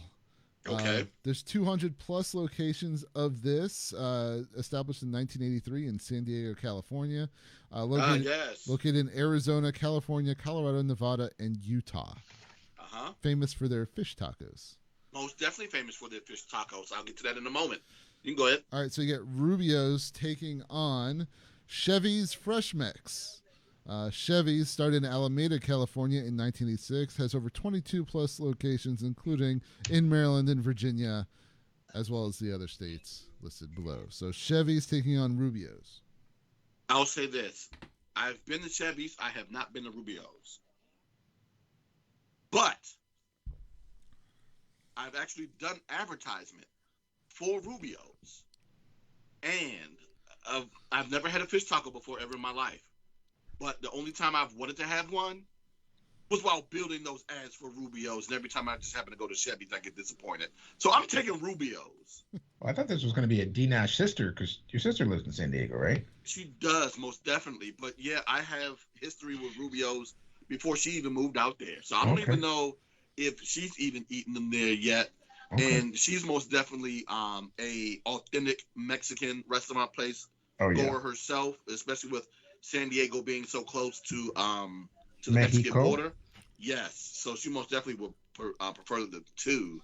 But yeah, I still, in essence, want to taste what a Rubio's taco tastes like whenever I make my way out there. Lou, you get El Pollo Loco, which was originally established in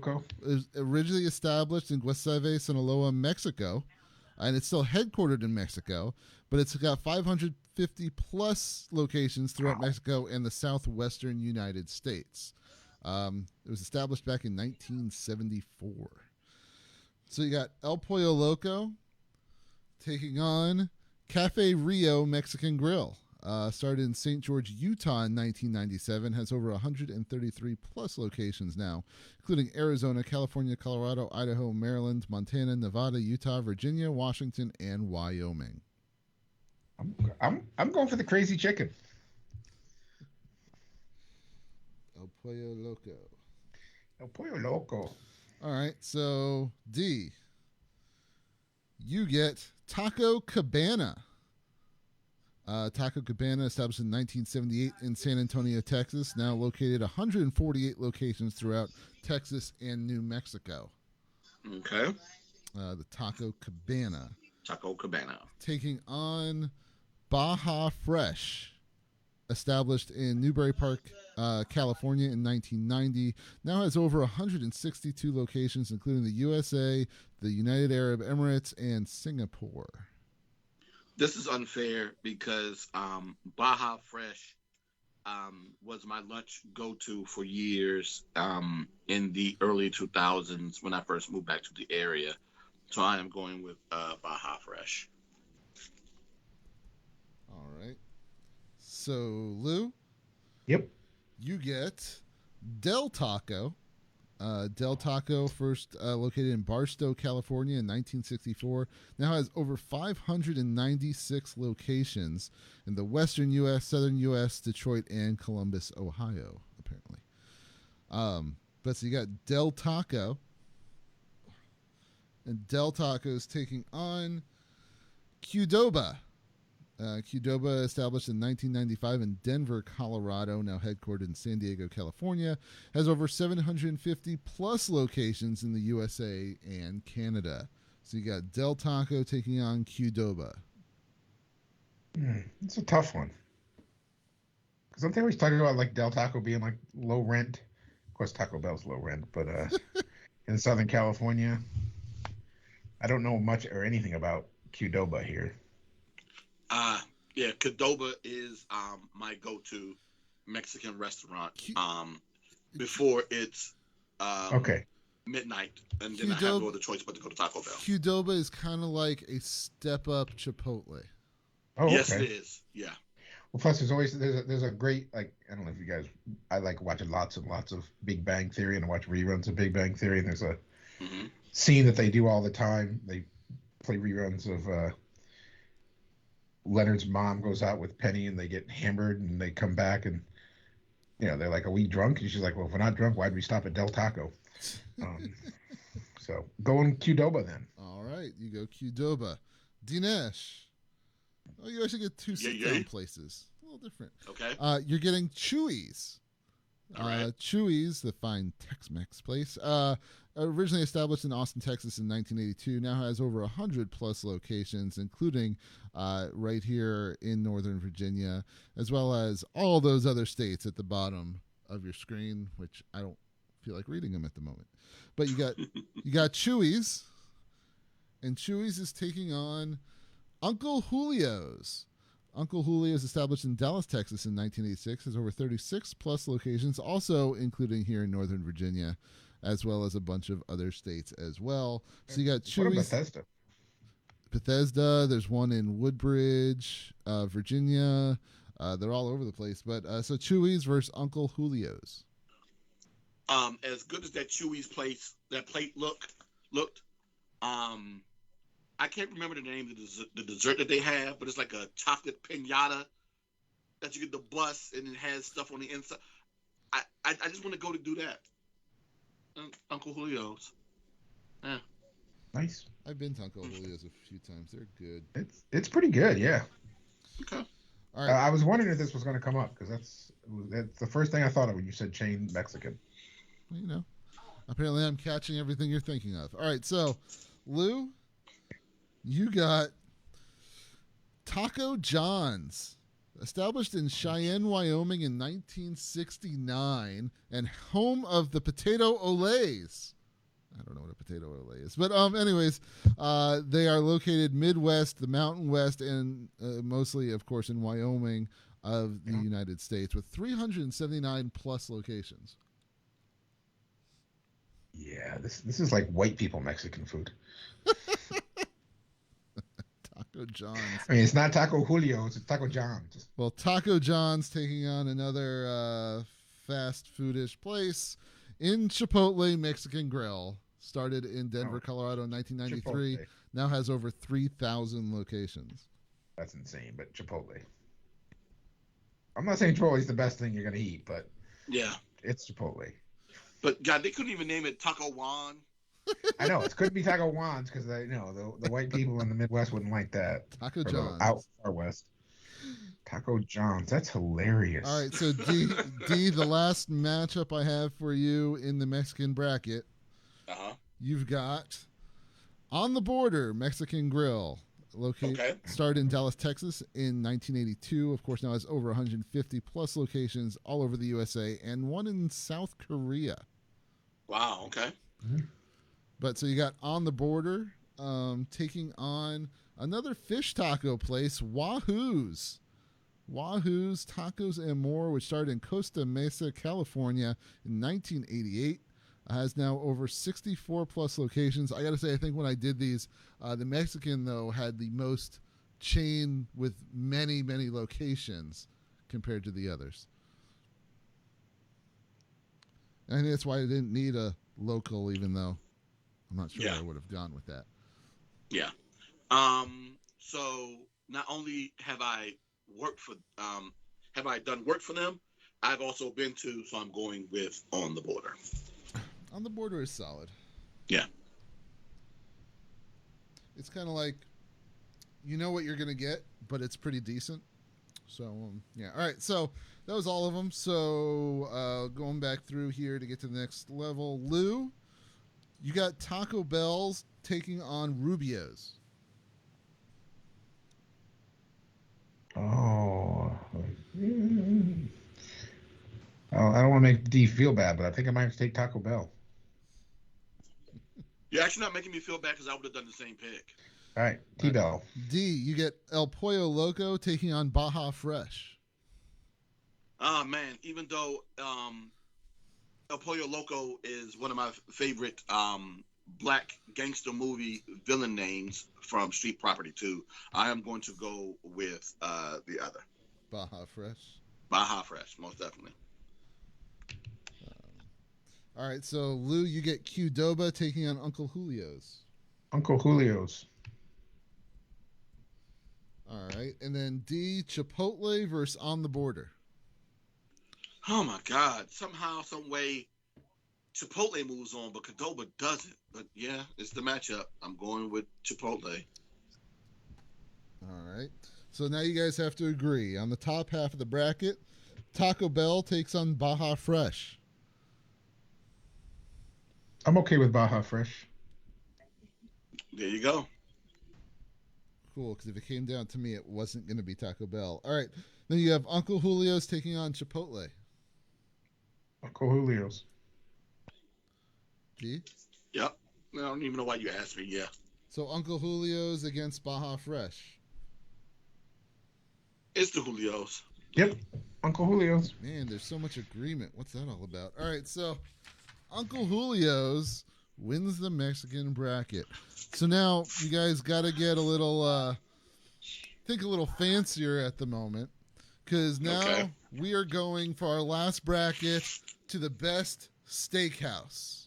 Okay. I took a little liberty here and there because some of them are smaller places, but all had more than one place. So enough to at least be considered a chain. But anyways, so best steakhouse is going to be our last bracket for tonight. D Nash, you get to start it off, and you are starting it off high class right to start. You're getting the Palm. The Palm restaurant started back in 1926 in Manhattan, now has 16 locations in New York, Georgia, New Jersey, California, Massachusetts, North Carolina, Illinois, Texas, Nevada, Florida, Tennessee, Virginia, D.C., and one in Mexico. Who's paying? Well, whoever wins should be paying us, right? To then go. I was about to say, by the way of if money's no object, this one's gonna be a hard one to beat. All right, so D, you got the Palm taking on Stony River Legendary Steaks out of Nashville, Tennessee. Started in 2000, and now there are 13 locations in Tennessee, Georgia, Maryland, Illinois, Kentucky, and Missouri. I've been to neither, but yeah, I'm gonna have to go with the Palm. All right. Well, you talk about really crazy both worlds. Watch this matchup that Lou's going to get. Lou, you're starting with one everybody knows. You got the Outback Steakhouse. Outback out of Tampa, Florida in 1988. It's kind of amazing with how big they are, though, that it's just 1988 with Outback. USA all over, and of course, a ton of different countries. All you can see at the bottom, over 1,300 locations does Outback have. And Outback is taking on Shula's Steakhouse. There actually used to be a few more Shula's. A couple of them did close. I think it was an even pre-pandemic thing, but there are still 6 of them left. Started in Miami Lakes, Florida in 1989. Shula's is now located in Florida, Illinois, Ohio, Texas, and the closest one to this locale, I believe, is Richmond, Virginia. I'm sorry, Coach, but I've never been to a Shula's, and I've been to the Outback. way too many times to count. We're going down under. But I mean, just think about the expensive part between. Oh yeah, those because two this places. is also Like, another. I know Shula's would. Somebody else is gonna pay for going to Shula's. that was one of my favorite things about going through this. It's like, how do I really do this? But whatever, it's what you like. And hey, look, Outback just knocked them off. All right, so D, you're getting Morton's, the steakhouse. Okay. Morton's, established in 1978 in Chicago, Illinois, has about 92 locations right now, all throughout the USA, and China, Mexico, Singapore, Canada, and Japan. Mm-hmm. So Morton's, the steakhouse, is taking on Texas Roadhouse. Again, two sides of the spectrum. Texas Roadhouse, established in Clarksville, Indiana in 1993, now has over 667 locations, including USA, along with Saudi Arabia, Kuwait, Bahrain, UAE, Qatar, Philippines, Taiwan, Mexico, China, and South Korea. Yeah, Texas Roadhouse, another chain that I've done work for. But damn it would be blasphemous to take Texas Roadhouse over Morton's. Yeah, I'm taking Morton's. All right. So, Lou, you get Longhorn Steakhouse, originally established in Atlanta, Georgia in 1981, now headquartered in Orlando, Florida, all over the USA, particularly the Eastern, the Midwest, and the Southwest, and there's one in Puerto Rico as well. So you got Longhorn Steakhouse, and Longhorn Steakhouse is taking on Saltgrass Steakhouse. Saltgrass started in Houston, Texas in 1991 and now has 90 locations, again in many different states, from Texas to Florida to Alabama, Missouri, Colorado, among others, North Carolina as well. You can see them all at the bottom. So you got another one is familiarity. I know Longhorn. I don't know Saltgrass, so we're going Longhorn. All right. So D, stick that pinky out of your glass a little bit because we're going to Ruth's Chris. Ruth's Chris, established in 1965 in New Orleans, Louisiana, has over 100 plus locations in 30 states, and then also in Canada, Mexico, and Taiwan. All right. So Ruth's Chris is taking on Mastro's. Mastro's, originally created in Scottsdale, Arizona in 1999, has 19 locations in Arizona, Texas, California, Illinois, Florida, Massachusetts, and Nevada. I am going with Mastro's. Really? Yeah, really. Wow. Not a fan of Ruth's Chris, huh? All right. Interesting matchup here for Lou. Lou, you got Haas's Steak and Sea. Haas's, originally from Dubois, Pennsylvania, in 1983, has 36 locations throughout the United States. Haas's. Okay, never heard of it. And Haas's is taking on the Capitol Grill. From Providence, Rhode Island is where it began in 1990, now actually headquartered in Orlando, Florida, has 62 locations in 25 states, Washington, D.C., and there's one in Mexico City. Yeah, the Capitol Grill. Very good. Most definitely. I would have thought that it was started here. Being that I've been to 2 locations here in the area, I had no idea it was not local. All right, so D. Yeah. You get, and again, you might want to stick that pinky out. You're getting Smith and Walensky. Okay, I mean, I always drink water with my pinky out. That's not a problem. Started in Boston, Massachusetts in 1977. Now has 9 locations in New York, Massachusetts, Illinois, Ohio, Texas, Florida, Nevada, the UK, and Taiwan. All right. So Smith and Walensky. Yeah, not Lewinsky. That's a whole nother meat. Taking on Fleming's Prime Steakhouse and Wine Bar. Fleming's started in Newport Beach, California in 1998. Now has 65 locations throughout the United States and one in Brazil. Yeah, I got to go with the prior one. Yeah, there's a huge joke about Fleming's that happened one year at an A&T homecoming that I can never forget.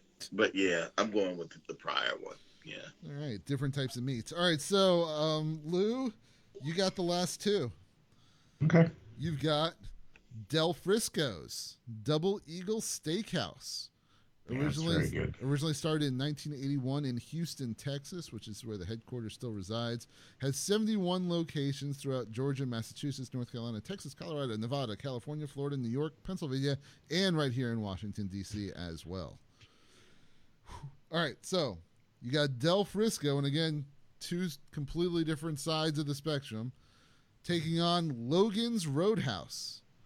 Logan, starting in Lexington, Kentucky in 1991, has 135 plus locations today throughout the United States. These are the last two, right? Correct.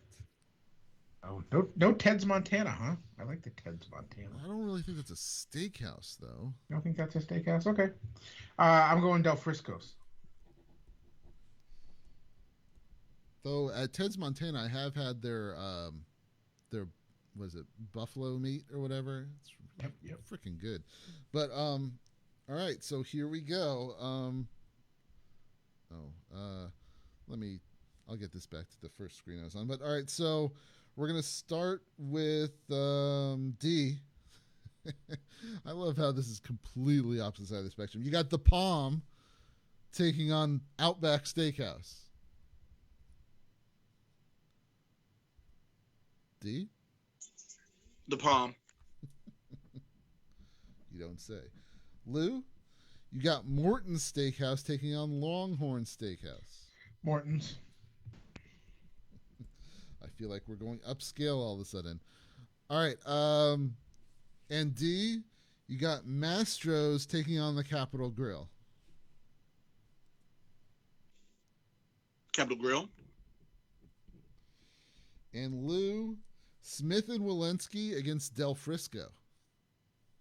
Oh, that's a tight one.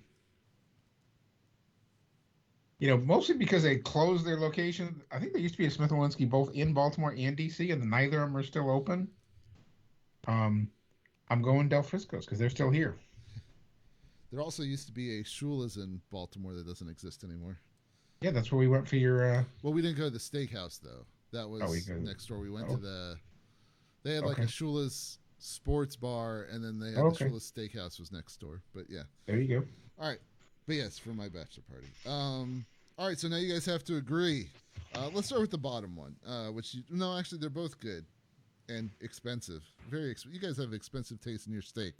All right, the first one you got is the Palm taking on Morton's. You can't be walking around here getting no cheap meat. With that said, I am taking Morton's. I was going to lean towards the Palm, but if we made you break that tie, Coach, where are you going? You know, here's the problem. I don't think I've been to any of these four. Oh. I'd love to go to them, but I don't think I've ever been to. Actually, I don't know if I've ever been to Morton's. I've been to the one that Dee took out. I've been to Ruth's Chris. I've been to the Palm. I've been to Del Frisco's. Well, Annie has always said that if I bowl a 300... I've never been to Morton's. Annie's always said if I bowl a 300, she's taking me to Ruth's Chris, but I got to start bowling again. Yeah, I think that's... I think the Palm is the most expensive of this group. Not that means it's the best, but... I'll take D. We can go Morton's. All right, and on the bottom half, you got the Capitol Grill against Del Frisco's.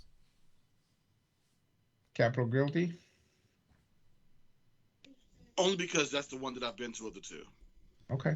All right, so your final matchup of the night for the food brackets of 2022, Morton's versus the Capitol Grill.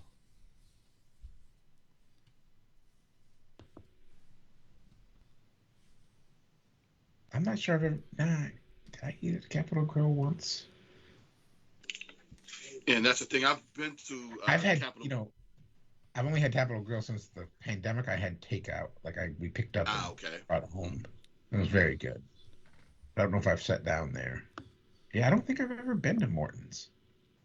and I've only been to Morton's like maybe once or twice, and been to Capitol Grill several times. All right. Well, then you make the pick.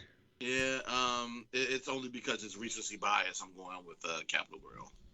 There we go. So the best steakhouse goes to the Capitol Grill. Yeah. Again, let's get that check, Capitol Grill. Yeah, that's of all these. We can forget the other three. I would like the check from the Capitol Grill.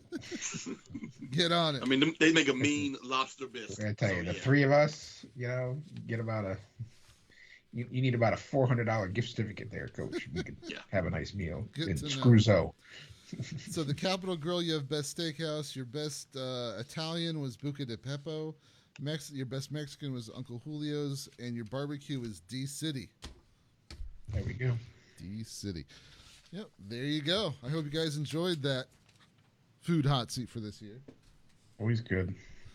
And like I said, this was one of those that was not just sitting on deck, but towards the end of last year, I thought about this one. So I kind of started forming it, and I actually went through a couple different forms of food, realizing I couldn't really do them.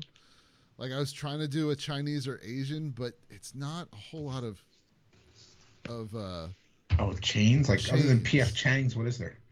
I was able to find maybe it was like 2 or 3, but yeah, like there's some Mongolian grills that are part of that are spread around. But that's all. I mean, you think about it. In like every city in America, there's 100 different, but they're all locally owned. Right. Which places. I ran into pretty quick, so it shut that down, and I don't remember what else I was thinking. But these 4 worked. I just had to change the numbers around a little bit and whatnot. But there you go. Yeah, I still think you got to go back to like chips or something. I think we could sit here forever doing. You could do like the corn chip versus the potato chip versus the tortilla chip versus. I don't know. That'd be hard. I have others. Yeah, because that's most definitely a matter of a preference. Plus, Well, yeah. matter of preference is what got Annie kicked out, apparently. So. Yes, I kicked her out. She bagged on my Snickers. I think that was the whole reason. I think the second year we did a chocolate candy bracket to give Snickers a chance, and then of course it won. I think Zoe threw you a bone that year. Complete bullying. Yes, I have complete bullying on my part. Anyways, we'll see. Maybe I'll actually do one that I already built for next year. Maybe I'll think of something right at the end again. But either way, there's our food bracket going into March. And so if someone copies this stuff, screw you, man. Anyways. All right. Well, remember, Selection Sunday is a mere 5 days away. Yep. No, 4 days away. Sunday. And we're doing Wednesday this week. And Tuesday we will spend a good at least half of the show, if not longer, talking about the bracket and making our picks. Absolutely. Yep. So we are SLZE Sports. SLZesports.com. Like us on Facebook. Follow us on Twitter at SLZE Sports every Tuesday night, 9 p.m. right here on Facebook Live. Again, we'll be back Tuesday on our normal night, at least for 1 week. Next week for the bracket show. So yeah, check it out. Like us, and all that fun stuff. And the only reason I'm playing this is because I miss this song, and especially with watching some of AEW's pay-per-view this past weekend, it made me pine for this song again. So thank you for listening. Watch everybody. We always appreciate it. For Sweet Lou, I can't talk tonight. For Sweet Lou, for D Nash, I'm Coach Scotty. Have a good night, everybody.